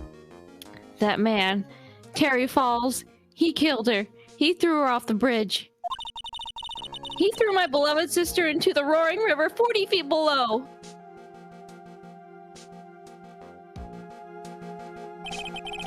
Those 5 years, all I wonder is why? Why? Why did she lie? That's all I want to know. So that's why you called her. You wanted to hear the truth from Valerie herself. Yes, but I forget what she'd look like, so I tell her to wear a scarf. I don't want to hurt her. Just ask why. Why? Why did you lie? Why did you betray me? I just want to hear an answer come from her mouth, that's all. So that's why. That's why you made a crazy escape like that. Just one thing, Zebra Boy. My senses are tingling all over. Tell me, Mr. Fawles, where is it? Huh? Where's what? Come on now, kitten. The ransom. The $2 million diamond. Remember that now? Did you give it back to Pops? Did the police take it? I don't know. Huh? You don't know? No, really. I don't know. It's gone. With Dahlia. With Dahlia? That day, on the bridge. Dahlia put it in backpack.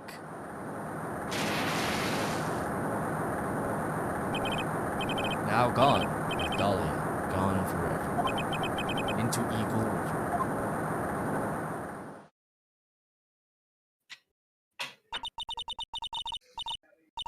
It disappeared with Dahlia, huh?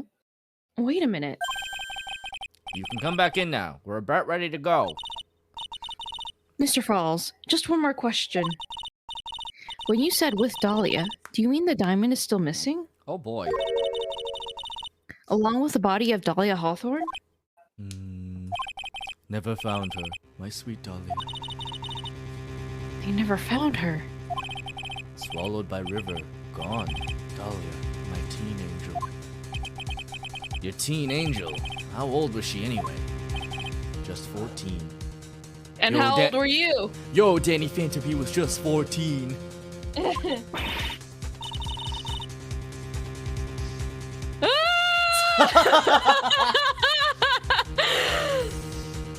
14?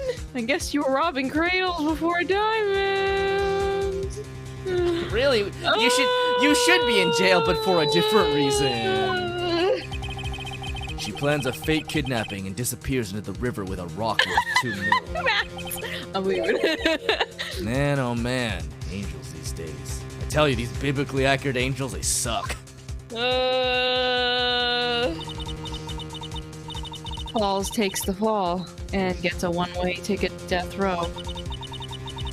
Is Dahlia Hawthorne an angel, or is she really a... It's time, kitten. Looks like we have a few more aces up our sleeve now. I have to deal with so much right now. Him calling me kitten, this guy dating a teenager, like, good lord. You bet! Diamond added to the courtroom. The training wheels come off now, Mia. You've got to strike while the iron is hot. Like, this guy was like 20, by the way, when this right, incident that's happened. okay, that's what I thought, okay. That's one of my rules. Remember it. Why aren't we talking about that more? February 16th, 1:49 p.m. District Court, courtroom number 4. Sinners, everyone. Now then, let's continue with the trial of Mr. Terry Fawles. Witness, are you feeling better? Yes, Your Honor. I'll try my best. You're a brave young lady. Not this again. I'm sending this judge to jail myself. I can understand a defense lawyer wanting to get her client off the hook. However, to try to pin the crime on an innocent student is... What are you talking about? My witness is not the person on trial here. She's an innocent bystander who witnessed a violent crime. That's all. What possible reason would a girl like this have for murdering a policewoman? It's certainly hard to imagine this woman as a murderer. A motive, huh? I figured that's what I had to establish next. Well, Miss Faye, do you have any evidence of a motive? Yes. Of course, I think. Huh. You're still acting as tame as a kitten, Mr. Armando! Listen, a lawyer is someone who smiles, no matter how bad it gets. Smiling on the outside while your guts are twisted in knots is the mark of a pro. Maybe so, but I wish you would quit grinning at me like that. Maybe so, but I wish you would quit calling me kitten. Yeah. I'm filing a sexual harassment lawsuit. Excuse me? May I speak, Mr. Judge? Of course! Mr. Judge is ready anytime you like. Oh, God. I'd like to say something. Some people here are suspicious of me, right? That's why I at least wanted you, Mr. Judge, to know that it's not true. I see. You're such an honest and upstanding young lady. Oh, Judge. My God. It looks like this witness is a real professional. What do you mean? Look at that 100-watt smile. Just when things are darkest for her, click, she lights right up. Very well then, let's hear what the witness has to say. Melissa Foster's history. I was out of the country until the year before last. Until I entered college, I had never even been to Eagle Mountain before. And I certainly don't have any reason for wanting to hurt a police officer. Holding a grudge and killing the officer who testified against you 5 years ago? And kidnapping a poor girl. I just think the defendant is a terrible, horrible monster. Out of the country, eh? Precisely. Furthermore, she has no possible motive for committing murder. Indeed. You're up to bat, kitten. Sharpen those claws and put on your best smile. You bet. Somehow I have to tie her to this case.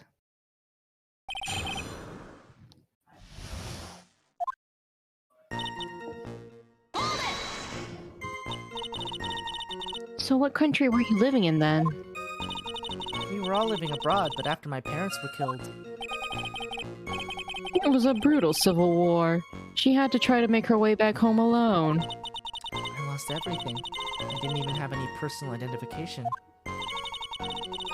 What kind of sob story is this? What do I do? Should I press her for more details? Witness, answer my question. I'll even repeat it for you.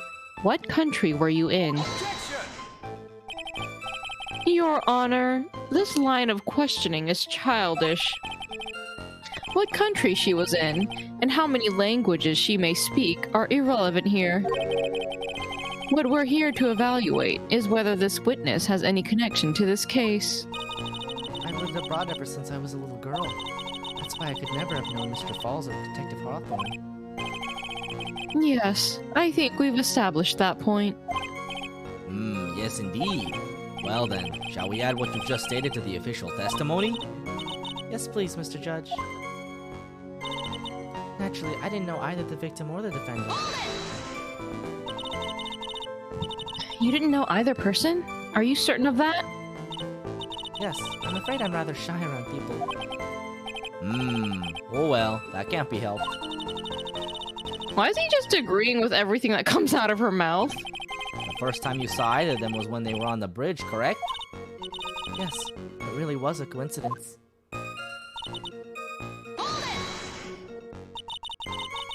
So what made you decide to go to Eagle Mountain anyway? I just love being outdoors. Picnics, hiking, you know, that sort of thing. You don't look like much of a hiker to me, but you do look like a digger of sorts. Jeez. Ooh! But Eagle Mountain is a 2-hour drive from here, and no trains run through there. There are plenty of mountains that are closer and easier to get to. Well, I went there once with the college hiking club.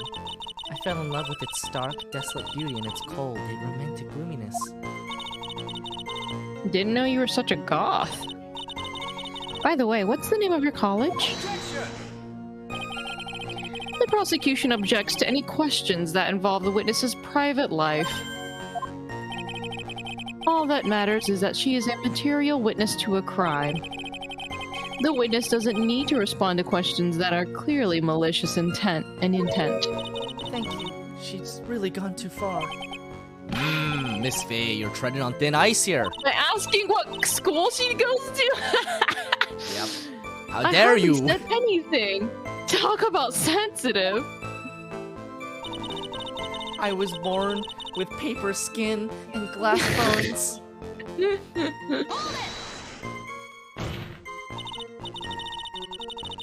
Perhaps, but your behavior that day was very suspicious.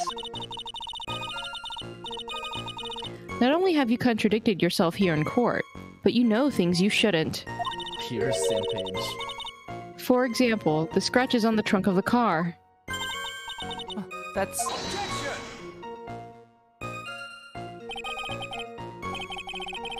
Unfortunately, Miss Faye, your last statement proves nothing. Oh, really? And why is that? The witness came to the police station once to identify the suspect. It's entirely possible that, at that time, an officer showed her this photo. That seems like a rather serious mistake. Ha! That's the oldest trick in the prosecutor's book. That's not fair! No, it's not. That wicked inmate. I'd never be able to forget that horrible day.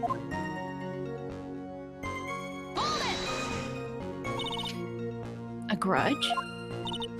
Well, the policewoman's testimony was crucial, wasn't it? Crucial in getting the defendant sentenced to death?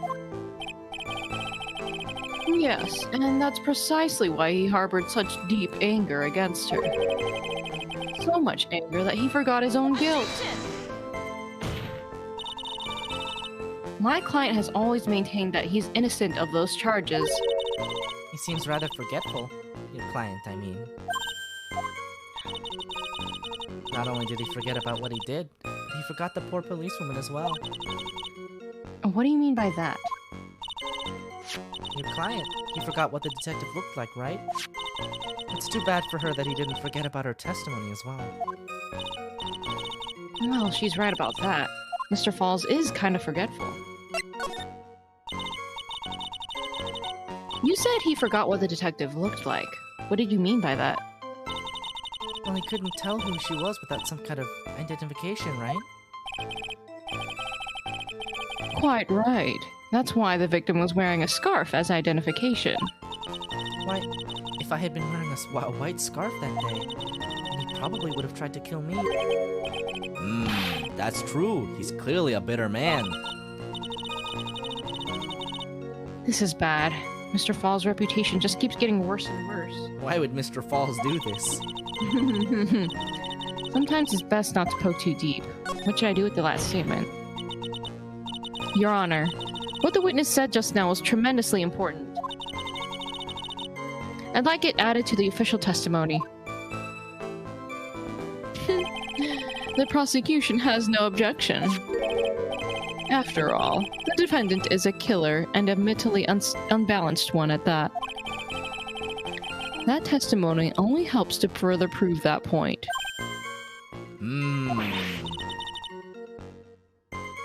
No, that's not why I... Enough. Witness, if you would. My pleasure, Mr. Judge. I guess I'm lucky I wasn't wearing a white scarf. What do you mean by lucky? Well, it's February now. Everyone is wearing scarves. If I had accidentally worn a white scarf like he said... Then you yourself might have been killed. That would have been a terrible loss for this world. Oop, shit. It looks like you pressed too hard this time, kitten. Mr. Armando. Keep looking around and you're gonna lose sight of the finish line. Justice is blind, but she's not deaf. Sometimes you have to know when not to talk.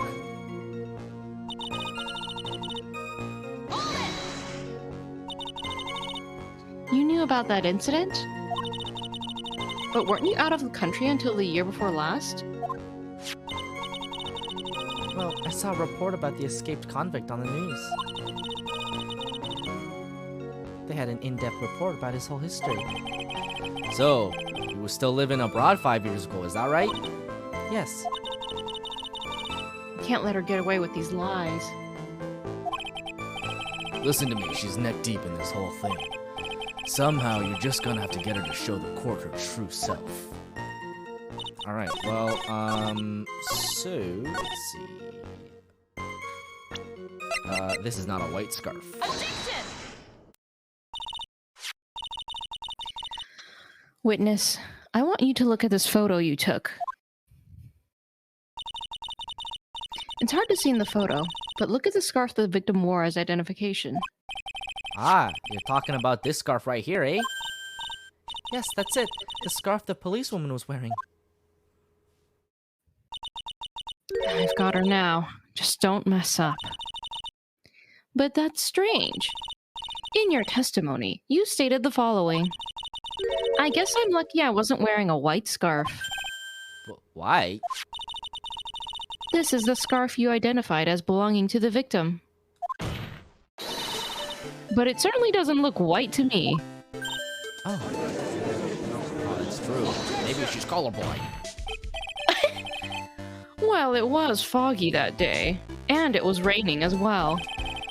It's not surprising that she mistook it for white. Objection! Sorry, but not this time.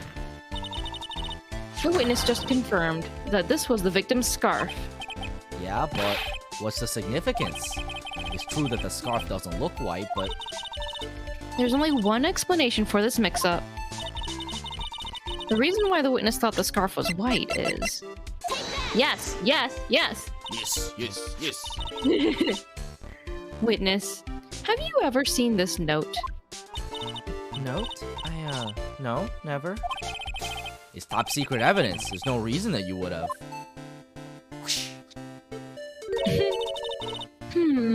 I wonder about that. What do you mean? This note shows Mr. Fawles' instructions to the victim regarding their meeting. It says, wear white scarf for identification. White scarf. Ah! Witness, you knew what this note said. And it's because you knew that you slipped up and mistakenly said white scarf. Well, Miss Foster? No. There she goes, lying again. Order, order, order. Mr. Edgeworth, I'm waiting for an explanation. I'm quite sure this note wasn't leaked to the public. And yet, this witness knew exactly what the note said. At the time of the murder, the number of people that knew were quite limited. Terry Fawles is one. The person who wrote the note, Valerie Hawthorne, is another. And finally, one more person. Did you say one more person? That's right, a person that no one would have suspected. Have you figured it out, kitten? Yep. The third person that knew the contents of the note was... Woo! And that person is Dahlia Hawthorne. Dahlia Hawthorne? I'd never heard that name before. Look at the victim's note. This is what it says. Talk to Dahlia. Tell her this time. There's her name, right there. What's this? So who is this person? This, Dahlia Hawthorne.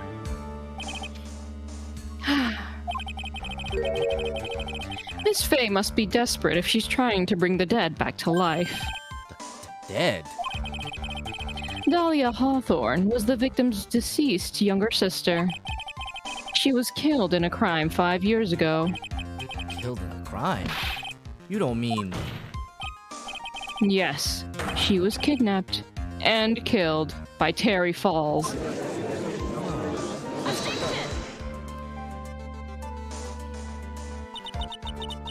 You said she was killed, but was she really? What are you implying? Of course, people thought she had died 5 years ago, when she fell off of the Dusky Bridge and was lost in Eagle River. However, her corpse was never found. She was declared legally dead 5 years ago. As far as the law is concerned, Dahlia Hawthorne is officially dead. But the fact remains that her body was never recovered. Dahlia Hawthorne was 14 years old 5 years ago. If she were still alive, she would be 19 now. Melissa Foster. I believe that's the same age you are. Objection! Even you couldn't. Miss Fay, you're not saying.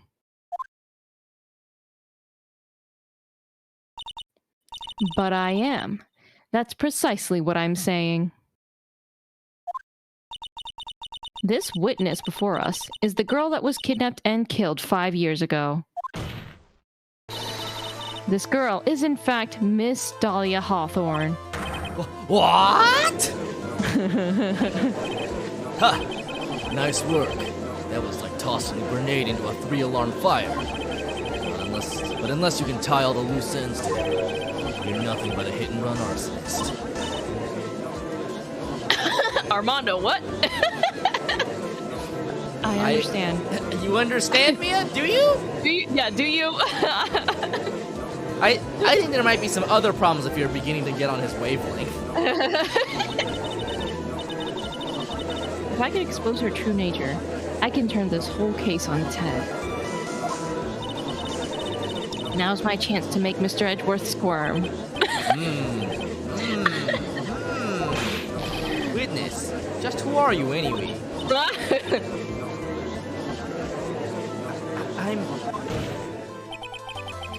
I I didn't think it'd come to this.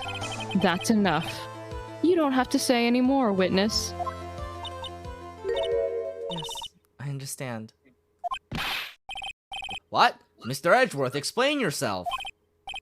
Your Honor, I have an admission to make. I honestly never thought the defense would pursue the matter this far. You don't mean... Yes, the prosecutor's office isn't filled with fools, you know. Naturally, we conduct full background checks on all of our witnesses. What did he say? Ha! Looks like the kid knew. He knew her true identity from the get-go. No way. But then why? If you hadn't revealed her secret, he wasn't going to say anything about it. All he wanted was her testimony, so he made a little trade. Let me introduce you to the victim's younger sister, Miss Dahlia Hawthorne. But... I thought she died 5 years ago. We thought so as well. But, well, as you can see... Why? Why did she hide her identity for 5 years? That has nothing to do with the current case. She was merely an accidental witness to a crime. Accidental? I don't believe that for a minute. For the last 5 years, she's been playing the role of victim. And now we find her acting suspiciously at the scene of another murder. Really, Miss Fay, I must say your strategy here is painfully obvious. You're trying to pin your client's crime on an innocent witness in order to win. At any cost. How dare you? Please, let us take a moment to think. 5 years ago, this girl was kidnapped and nearly killed. But even worse than that, 5 years later, Dahlia Hawthorne lost something much more precious, her big sister. Miss Fay must be insane to even suggest that she murdered her. What? Wow, why would you do that? Why would Miss Fay do this? I'm inclined to agree with the prosecutor's logic. Miss Fay, do you have any evidence to back up your assertion? What possible reason would this witness have for killing her beloved sister? Well, you see, I thought I was winning, but somehow he's turned it around on me. I think you need a little push in the right direction, kid. The defense is prepared to present evidence supporting our claim.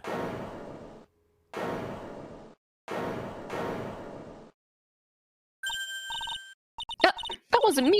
It was this guy. This crazy coffee addict. I think we've heard enough empty threats from you, old man. Woo! What makes you think they're empty, boy? Because your protege looks like she's sweating bullets. How old is... 27? Edward sees someone 7 years older than him and is like, old man. Oyaji. Oyaji. I am sweating bullets. You know, he probably said Osan. Osan. Japanese. That's probably what happened. You think you're in a tough spot, huh? Of course, aren't I? No. You've just arrived at the moment of truth, that's all. Whether you win or lose, that's up to you. Up to me? The rashness of youth. How charming. This coming from someone younger than me. Now then, let's not waste any more time, Miss Fee. What motive would this witness have for murdering her own sister, Valerie Hawthorne?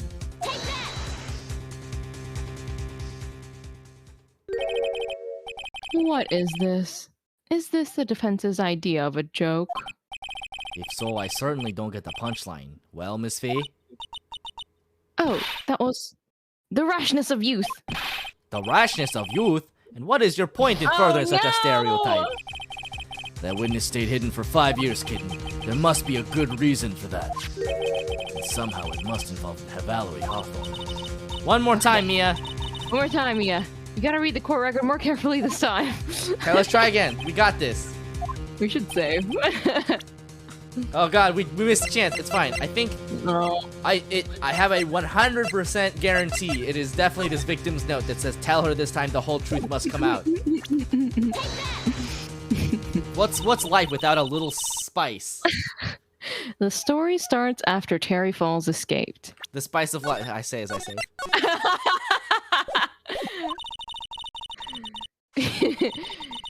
He called Valerie and told her he wanted to meet. This is the note she left. It says, "Talk to Dahlia. Tell her this time. The whole truth must come out." Valerie Hawthorne gave Dahlia a warning. She told her she was going to reveal to the world the whole truth. The whole truth. There was a dangerously important secret between Valerie and Dahlia. That's the reason Dahlia felt she had to kill Valerie. To keep her mouth shut permanently. You think he'd do that? A terrific story, Miss Fay. If you like fiction, that is. Enlighten the court, Miss Fay. What was the secret that was so important? Where's your evidence? Dahlia and Valerie Hawthorne in Terry Falls. There's only one important secret that connects them all. Oh yes, I know the secret. Oh, hey, I know this. Your Honor, the defense would like to request further testimony. What testimony? Regarding the kidnapping 5 years ago, we believe it will explain a lot of things, such as the nature of the important secret between the Hawthorne sisters. Very well. I'll grant your request for further testimony. I know it'll be painful for you, but can you enlighten us once more, my little maple leaf? Oh my freaking god! I hate that, actually. No, thank you. Do not like it, Sam. I am. Yes, I'll try, Mr. Judge. Putting on the old charm one more time, Dahlia. Sinner! But this time will be the last time you hide behind your womanly wiles. 5 years ago.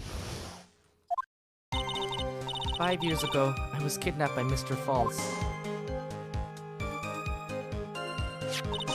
The ransom price was a raw diamond.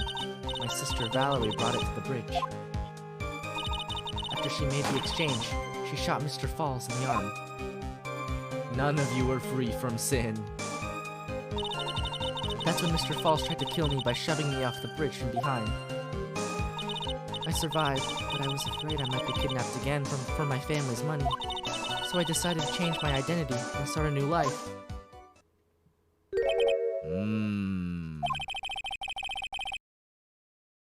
The kidnapping left her emotionally scarred. With her sister's help, she left the Hawthorne family and started all over again.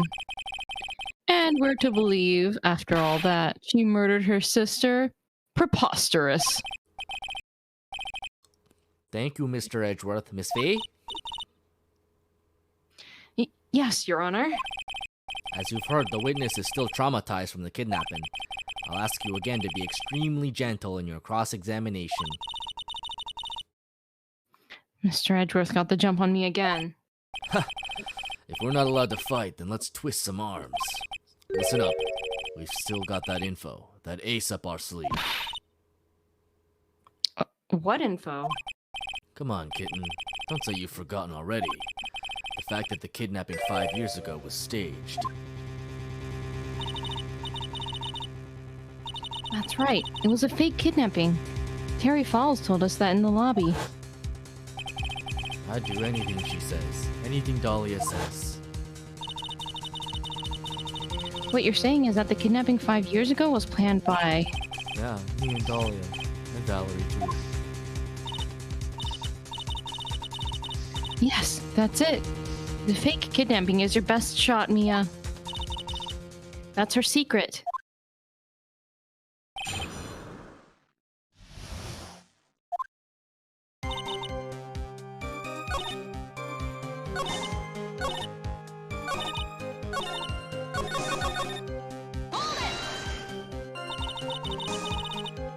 Did you and Mr. Fawles have a relationship?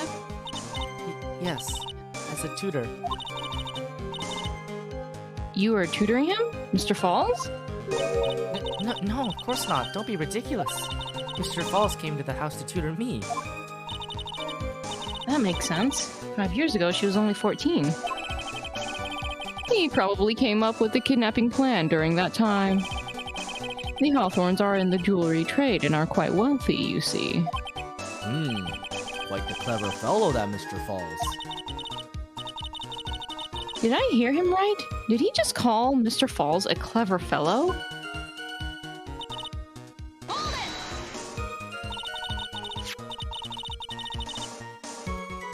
I heard the diamond is valued in the neighborhood of $2 million. $2 million? It was still uncut, so it was about the size of a pint of milk. Jesus. Mmm.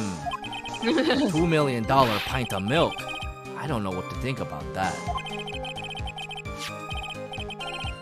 The defendant demanded that her sister, Valerie, make the exchange. Not as a detective, of course, but as an individual. By the way, I want to ask you, Mr. Edgeworth. Why do you think he wanted to make the exchange up there on the mountain? If he ever got surrounded, it would be hard to escape. There's one thing a kidnapper wants to prevent, and that's police involvement. In a place like that, it would be easy to tell if he was being followed. With only one entrance to the mountain, he was ensuring his safety. What a wickedly clever man that Mr. Fawles is. Yeah, right. It was all your plan. Anyway, Valerie brought the diamond to the mountain and...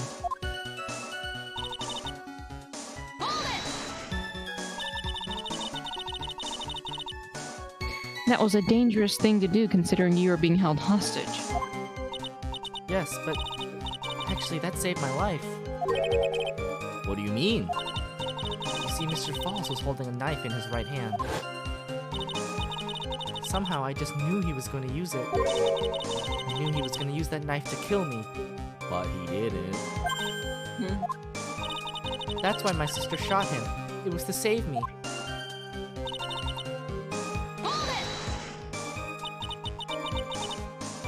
I'd like to hear more about what happened right at that moment. Well, when Mr. Fawles was shot in the right arm, he let go of me. I was dazed. I turned to try and run away, but Mr. Fawles turned to grab me as well. As I ran past, he and I locked eyes for a second, and he gave me a large, bloodthirsty grin. Bloodthirsty grin. Oh. And in the next instant,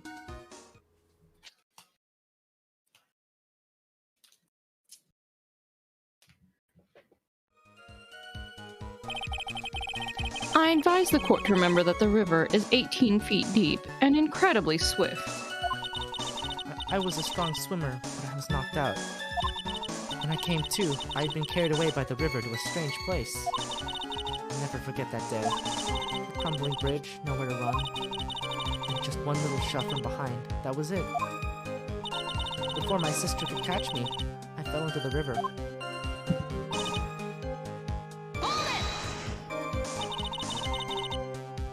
And that's why you hid your identity? Yes, I only told my sister. Valerie Hawthorne, eh? Yes, she's the only one who knew about me. Meanwhile, legally, this witness has been deceased for 5 years. I didn't ever want something like that to happen to me again. So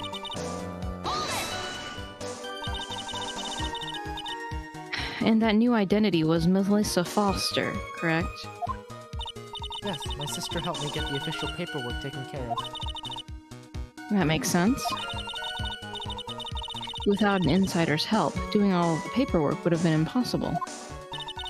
She was the only person left in the world I could count on. And you think I killed her? There's no way I could.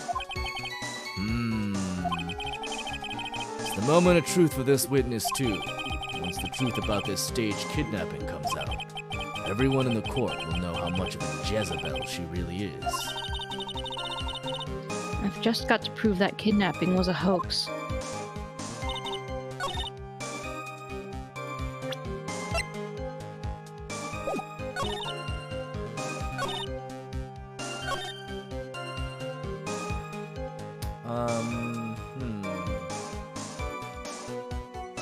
What do you think?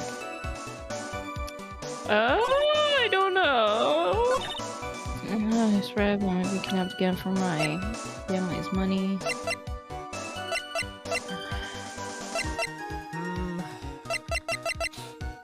Well, it's probably this diamond. What I'm thinking is probably here we present the diamond because it was lost technically. Yeah. Yeah.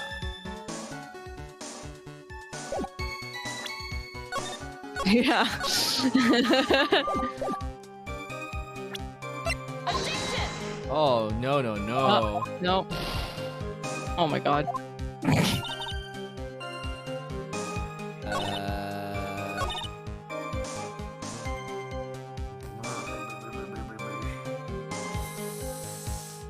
Maybe here? Objection! Oh no no. Nope. Kirakui, Daisan no Bakudan. Aitsa Dasto. I want that on a soundboard so bad, just the click noise that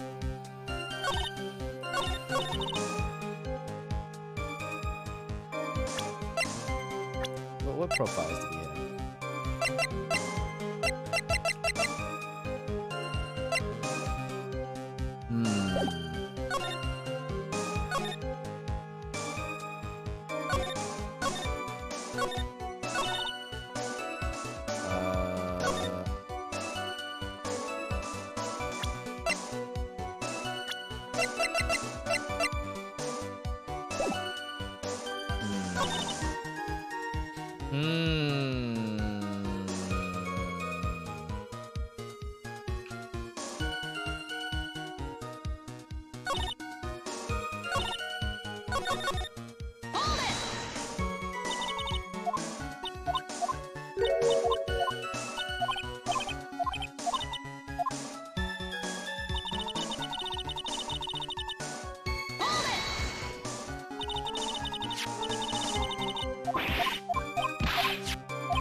Was this bridge broken 5 years ago? I feel like...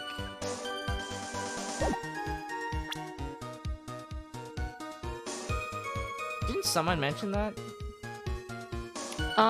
Yeah, so the Terry said that it was broken. It's been broken this whole time, since 5 years ago. Ah. Objection! Ah! It's the same trick! It's the same trick! You say that Mr. Fawles pushed you into the Eagle River. However, that's hard to believe. But it's true. I felt a push on my back. I'm certain of it. It was Mr. Fawles.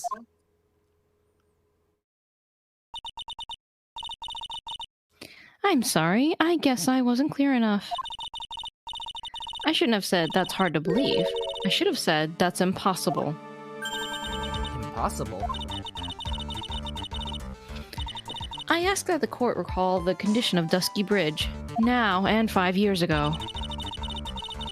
That bridge hasn't changed one bit in these last 5 years. Wow, that bridge was broken for 5 years? Jeez. If someone had pushed you from behind as you have claimed, instead of being carried away by the river, you would have been smashed by the bedrock below. A most certain death. Do you understand now, Dahlia Hawthorne? The very notion that my client pushed you from behind is impossible.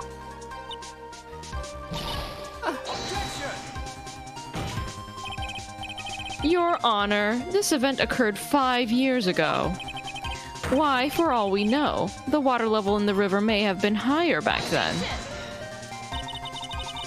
But it's 40 feet from the bridge to the river. A small change in the water level wouldn't have made a difference. Ugh. You're right. If the events occurred just as the witness had testified, then the defendant couldn't have pushed the witness into the river. Young lady, what is the meaning of this?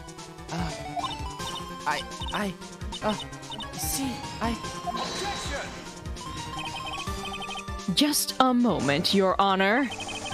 It's true that the witness testified that the defendant pushed her into the river. However, she never stated that she fell from the back end of the bridge. What do you mean? After being shot in the arm, it's plausible that Mr. Fawles panicked. Therefore, he could have unwittingly pushed her off the side of the bridge. If that's true, then she would have fallen into the river. Well, Miss Hawthorne, is Mr. Edgeworth's explanation correct? Now that you mention it, I do remember now. When I fell off the bridge, my skirt got caught on one of the bridge's side wires. You can't be serious. Not even possible. Order in a court. It seems Miss Faye's assault has finally reached its conclusion. Objection! Not now, Mia. This is no time to retreat. Unfortunately for you, this is just the start of Miss Faye's assault. What? I believe your reasoning went something like this, Mr. Edgeworth.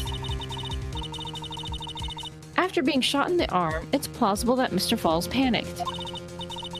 Therefore, he could have unwittingly pushed her off the side of the bridge. However, once again, I'm forced to say, that's impossible.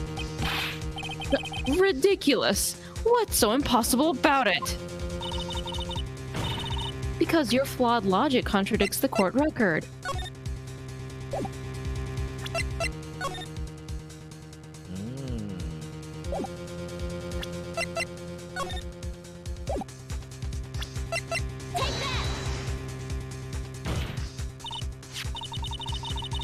Your Honor, all the answers are right here in this photo. Take a look at the wires supporting both sides of the bridge. Your Honor, I'm asking the bridge to stand as my surprise witness. They extend up to about 5 feet off of the ground. It would be impossible to push someone off from there. No! No! But let's remember the size and strength of the defendant. Wires like this wouldn't be a problem for him. He could have easily picked up a 14-year-old girl and thrown her over. So young and already so forgetful, Mr. Edgeworth. Mr. Fawles had been shot in the right arm. Ah! And more importantly, Miss Valerie Hawthorne had her gun trained on him at point-blank range. Ugh.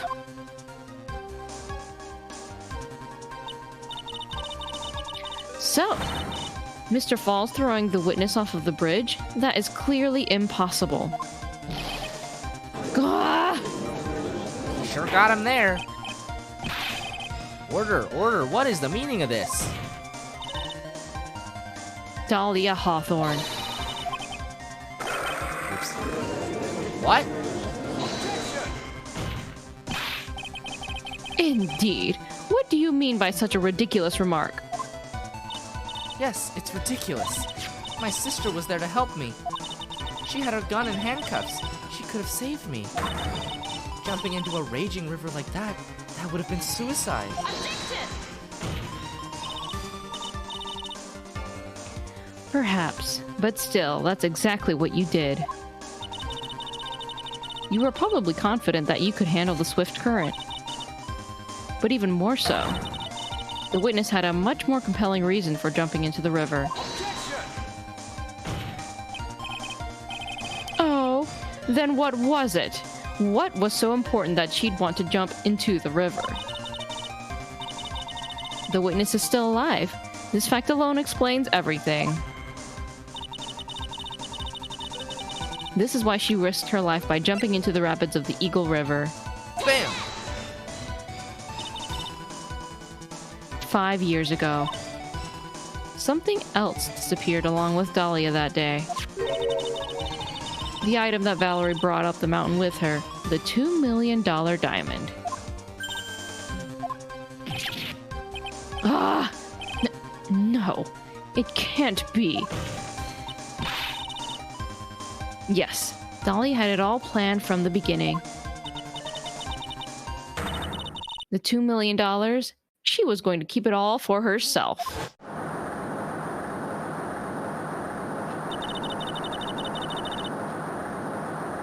She forced Mr. Fawles to help her fake the kidnapping.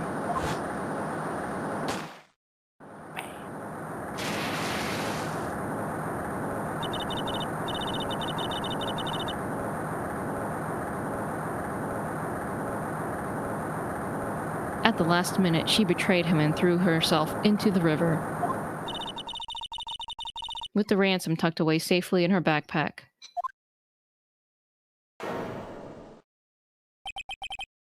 Why, that's simply ridiculous.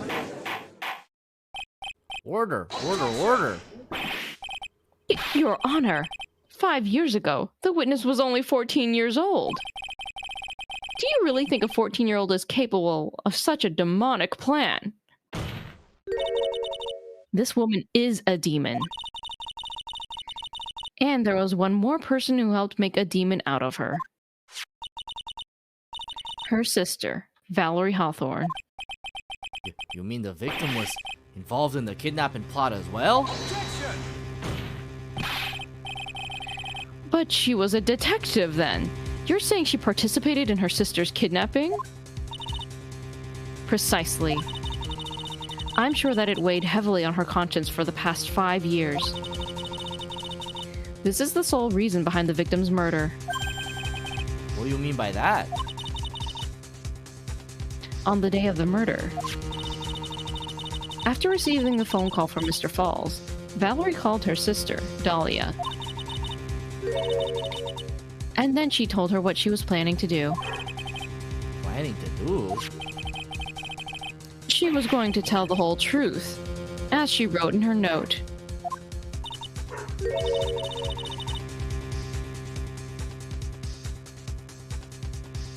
That is what sealed Valerie Hawthorne's fate. That is when you hatched your demonic plan to kill 2 birds with 1 stone.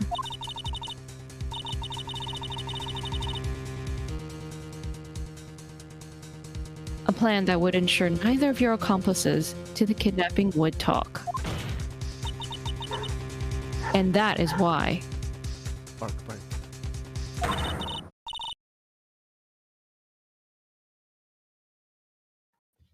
You killed your sister, Valerie Hawthorne.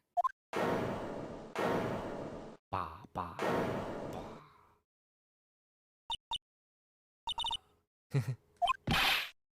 Who is that laughing at a time like this? Forgive me, it's just hilarious. Witness? Is that you? You amuse me, woman. Miss Mia Fey. You can certainly weave an exciting tale. Naturally, you have the evidence to back it up, don't you? Evidence? Evidence that I planned the kidnapping, of course. That at 14, I plotted it with Miss Fawles and my sister, Mr. Fawles and my sister. Well, And one more thing. what happened to the $2 million diamond? If you can't provide evidence to at least show that. Well, Miss Fee? I don't know. What a joke. You, Miss Faye? Are you stupid or something? Oh my god, yo, she really going in there! How can I prove a fake kidnapping that happened 5 years ago? I don't even have decisive proof of Valerie Hawthorne's murder. Well, it seems we've come to the end. To be honest, the witness's behavior does raise certain suspicions. However, I am forced to reject the assertions made by the defense. Of course you are.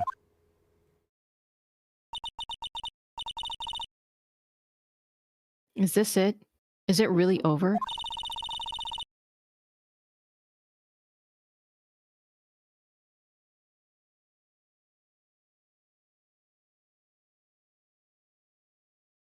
Miss Clover barking up a storm at 1 Sorry, 1 1 over second. there, huh? Okay.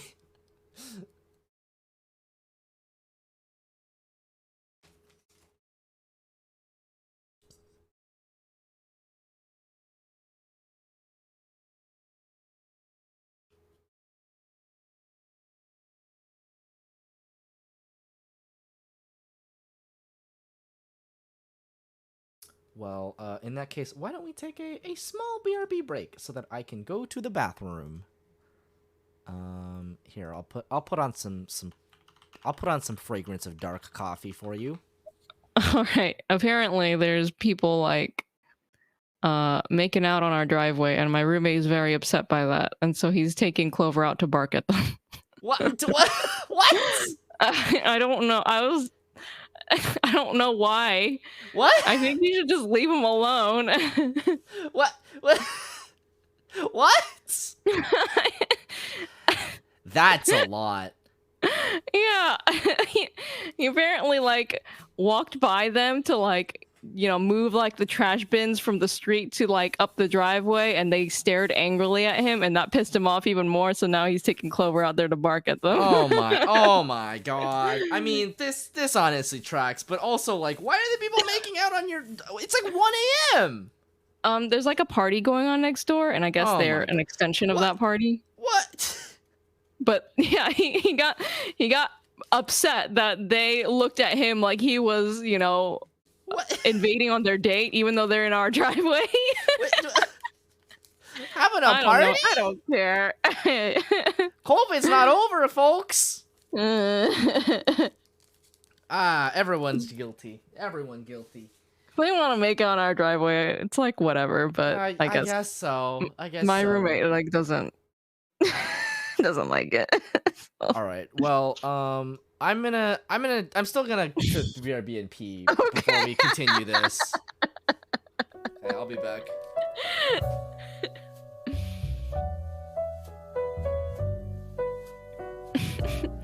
This is the perfect way to deal with such a situation, TBH. It is not.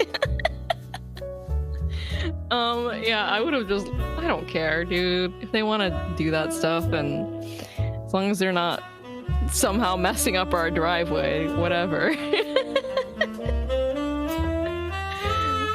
I've been trying to get Clover to not bark at people, so I don't like that he's taking her out there to bark at people.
Okay. Let us continue with. And before Brandon convinces Philip that now's the time. Without evidence, the trial is over. Who decided that? Mr. Armando. Come on now, kid. Haven't you figured out that you can make your own rules? Everybody else in this court is doing it. For example, even if there's no evidence, there's still testimony. Testimony? On the day in question, Dahlia Hawthorne murdered her sister, Valerie Hawthorne. She hid her body in the trunk of Mr. Fawles' stolen car and then went to meet with her. Disguised as her sister, Valerie Hawthorne. That's what you think, right? Yes, that's right. In that case, there's only one answer, right? There's only one person left who can testify about Valerie Hawthorne's murder. Since there's no proof, there's only one thing left to do. Who's the one person that can testify to that demon woman's crimes?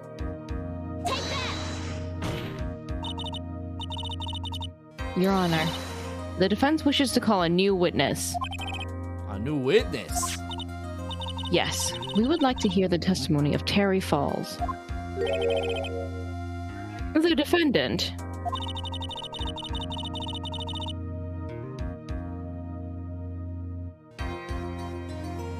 I don't know. Okay, sorry, hang on.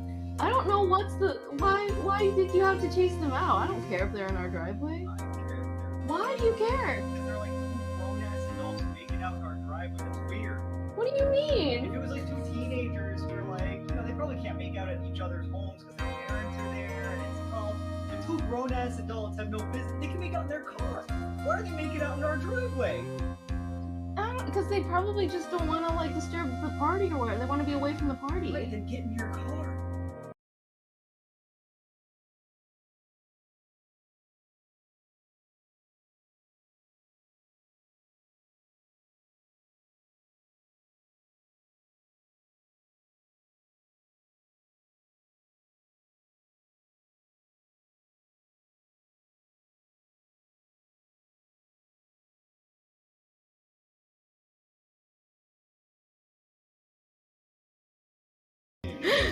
Welcome back.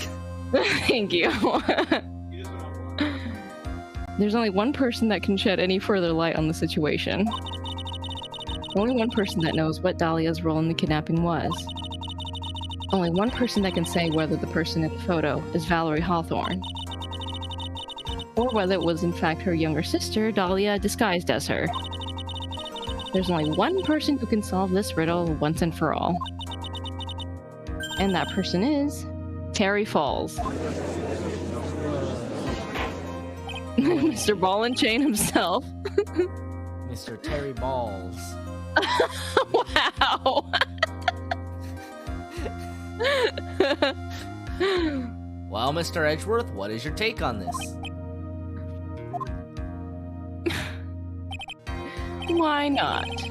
The prosecution has no objection. I mean, I can't imagine that the prosecution would have an objection to you cross-examining your own defendant. Very well. Bailiff, bring the defendant to the witness stand. This is my last chance, Mr. Fawles. My last chance to establish Dahlia's guilt. You're all I have left. Well,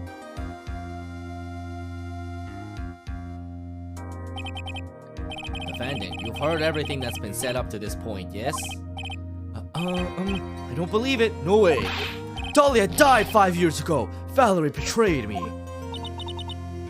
Mr. Fawles, I don't know what she said to you 5 years ago, but one thing is clear. Dahlia is very much alive, and you were used for $2 million. That's not true. Mr. Fawles, there's only one question I want the answer to. 2 days ago on Dusky Bridge, who did you meet? Was it Valerie Hawthorne, or was it Dahlia Hawthorne? Dahlia, did you betray me? 5 years ago, she promised never ever betray each other. Terry. Dahlia, It's true! You are alive! You don't trust me anymore? That makes me sad. Tell the truth, the real truth. I believed in you. I shouldn't need to say it. You should already know. But there is one thing that I will say. My life is in your hands right now, Terry. Dahlia. I will allow Mr. Fawles to testify once and once only. Well then, Mr. Fawles, yours will be the final testimony in this trial. Witness. Oh, I'm sorry. I apologize. Water. Please, water. Hmm? Need water. Oh well, I guess it'll have to be my coffee instead. Oh dear. At least it'll match the way he's probably feeling right now. Darker and bitterer than hell itself.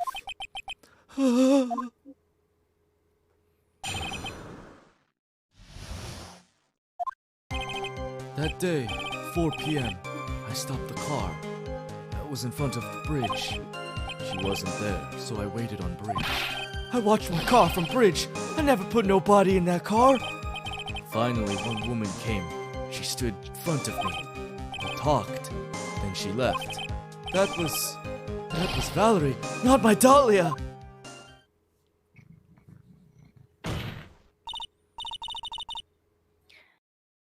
Mr. Fawles, you're covering for her. Do you think she would do the same for you? That's enough, Miss Fay. His last statement was a fitting way to end the final testimony of the trial. Well then, Miss Fay, please proceed with your cross-examination. Is this how you want it to end, Mr. Fawles? Another guilty verdict to go along with your death sentence? There's only one person who can stop it. You, kitten. I think.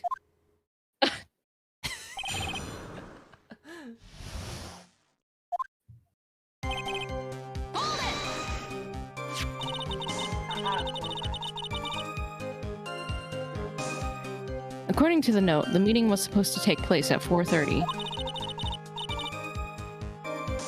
You certainly arrived early, didn't you? It was raining. Already dark, too.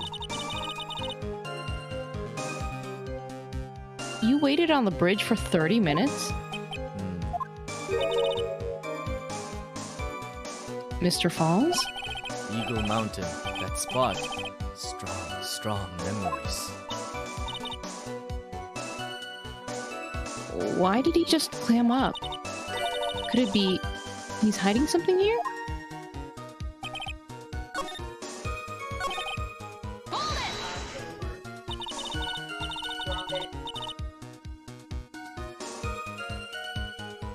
You were quite early, so you waited on the bridge, correct? Yeah, I like waiting. I'm used to it. I'm sure he is. Zero Boy waited 5 years to ask a single question. To find out why a woman betrayed him. To him, 30 minutes must have been like a blink of an eye.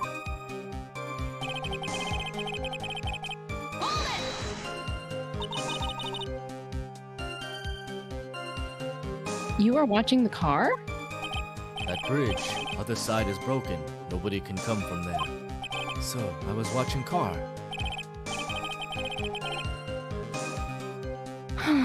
What else were you expecting him to do?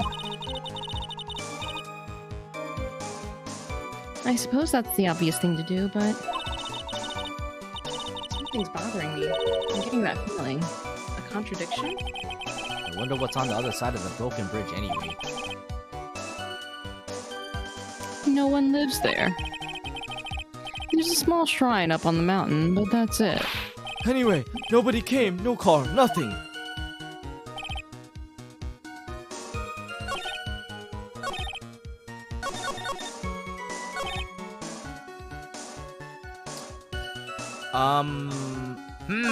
Okay, hang on.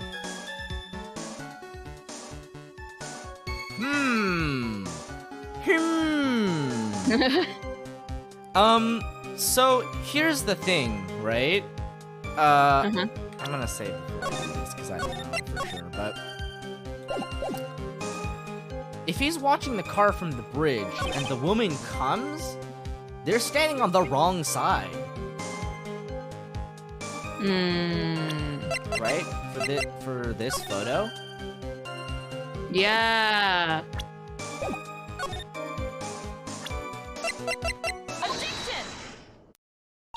There it is. So when you got to the bridge, no one had arrived, huh? So you waited on the bridge. You're sure of that? Yeah, I'm sure. You're sure, huh? Well then, I'm sure too, Mr. Fawles. I'm sure that you're lying. Huh? Huh? What? Oh,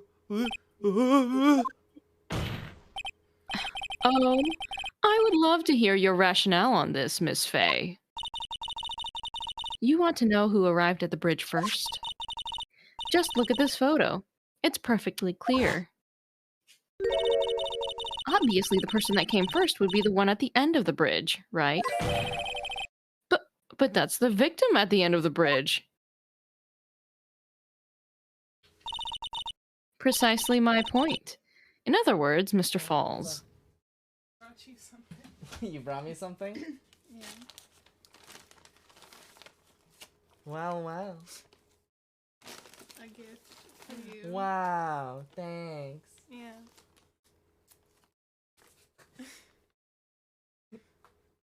I've been brought a gift. Ooh, that's nice. Are you gonna say what the gift? It's nacho fries. It's Taco Bell nacho fries. Oh, nice.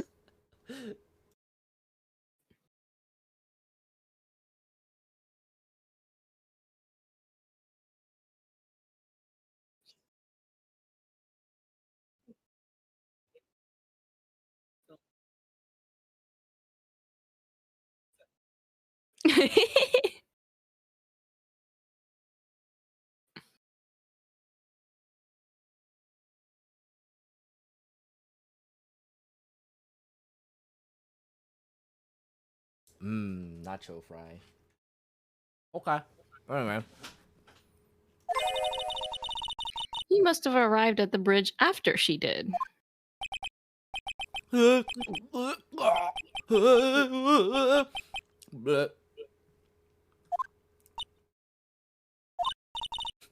what does one say to that?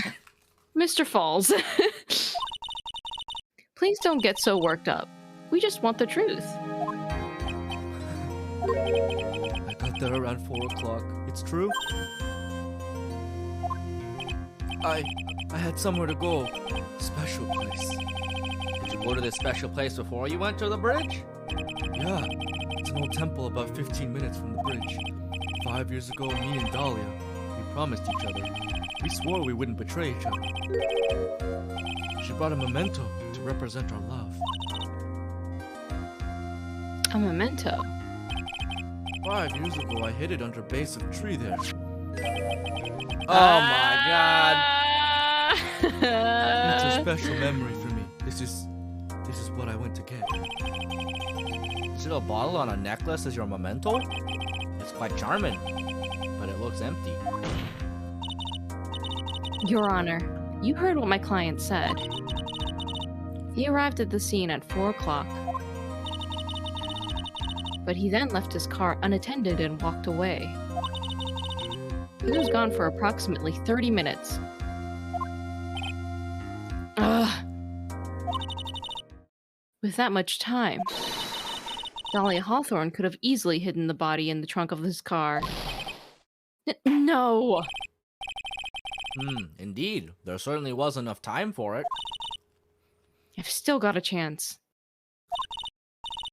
Mr. Fawles, there's no mistaking it.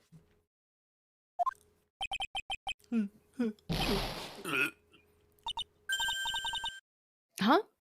Mr. Fawles?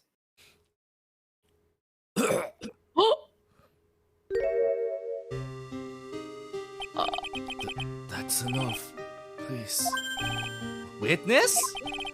I promised her 5 years ago, if it ever happens, that we can't trust each other no more, then we're supposed to drink bottle. Oh my god. No! Stop the trial. Your Honor, we need a recess. I was stupid. Couldn't keep promise. So I did it. I drank this. No, we are so close. Just a little more. I was going to prove your innocence. No, don't want that. Don't trust self. Maybe kill again. Kill sweet Dahlia again. Mr. Fawles. Mr. Armando. Thanks for the coffee. Ugh.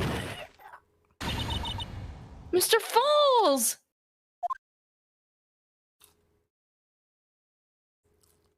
Oh my god. That man fucking died on the witness stand. And so my first trial ended suddenly and tragically. It ended with no winners, only losers.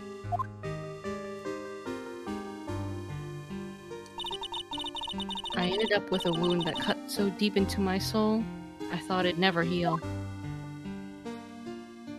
Yeah, that's right, man. Yeesh. I'm sure it was the same for the young prosecutor as well. Yeah, he didn't lose because the trial fucking never ended. Yeah.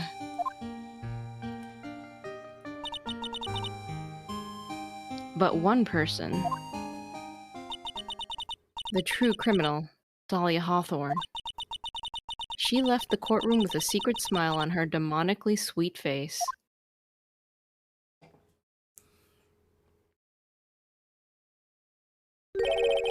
Unforgivable. That witch.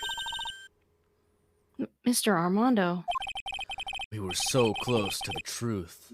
It was right there in front of us. You were just a little too soft, kitten. it's my fault. It's all my fault that Mr. Fawles killed himself. Don't cry, kitten. You're gonna make my coffee all salty. I knew it. I knew I wasn't cut out for this. I don't think this is exactly your fault. Mia. Alright, I guess this is the time to lay on the charm, right? Like, you know, like... She's in tears over her defendant dying, her client dying, and, you know, now the saxophone comes in.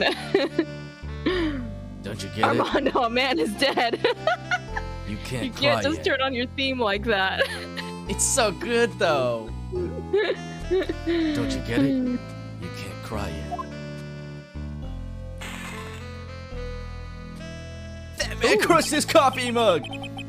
The only time a lawyer can cry is when it's all over. Mr. Armando.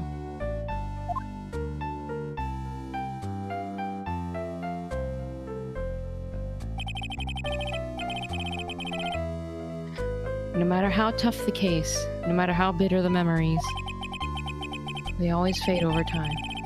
Then you file them away and eventually forget them.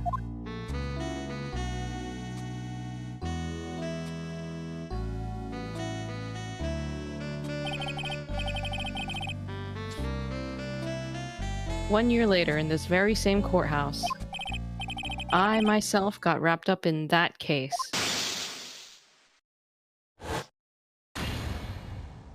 Oh man.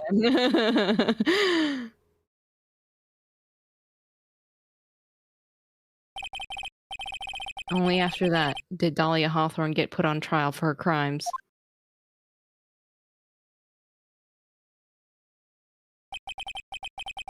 The verdict that was ultimately handed down to her was guilty, of course. Naturally, when the verdict was read, she had a perfect angelic smile on her face.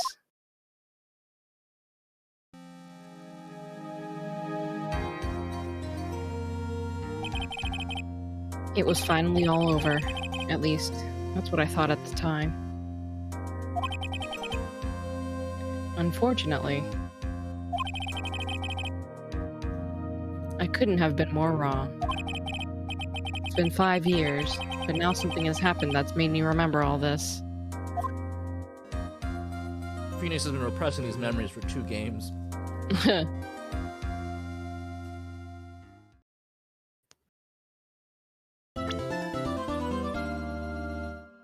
Oh, that's all I get of Edgeworth, my man's. A short but brief rendezvous with Edgeworth. Oh. Guess we'll have to wait till next week to get some more, but I'm so fucking excited to start the last case. It's so good. I might not be able to do next next week. week? Okay. Yeah. Just let me know. Yeah. I'll put an announcement if that is the case. Yeah. Okay. Well, so that I don't remember if I saved, so here's another save. Let's hype, go man. Still be hyped for when we started though. Oh god, I'm so excited.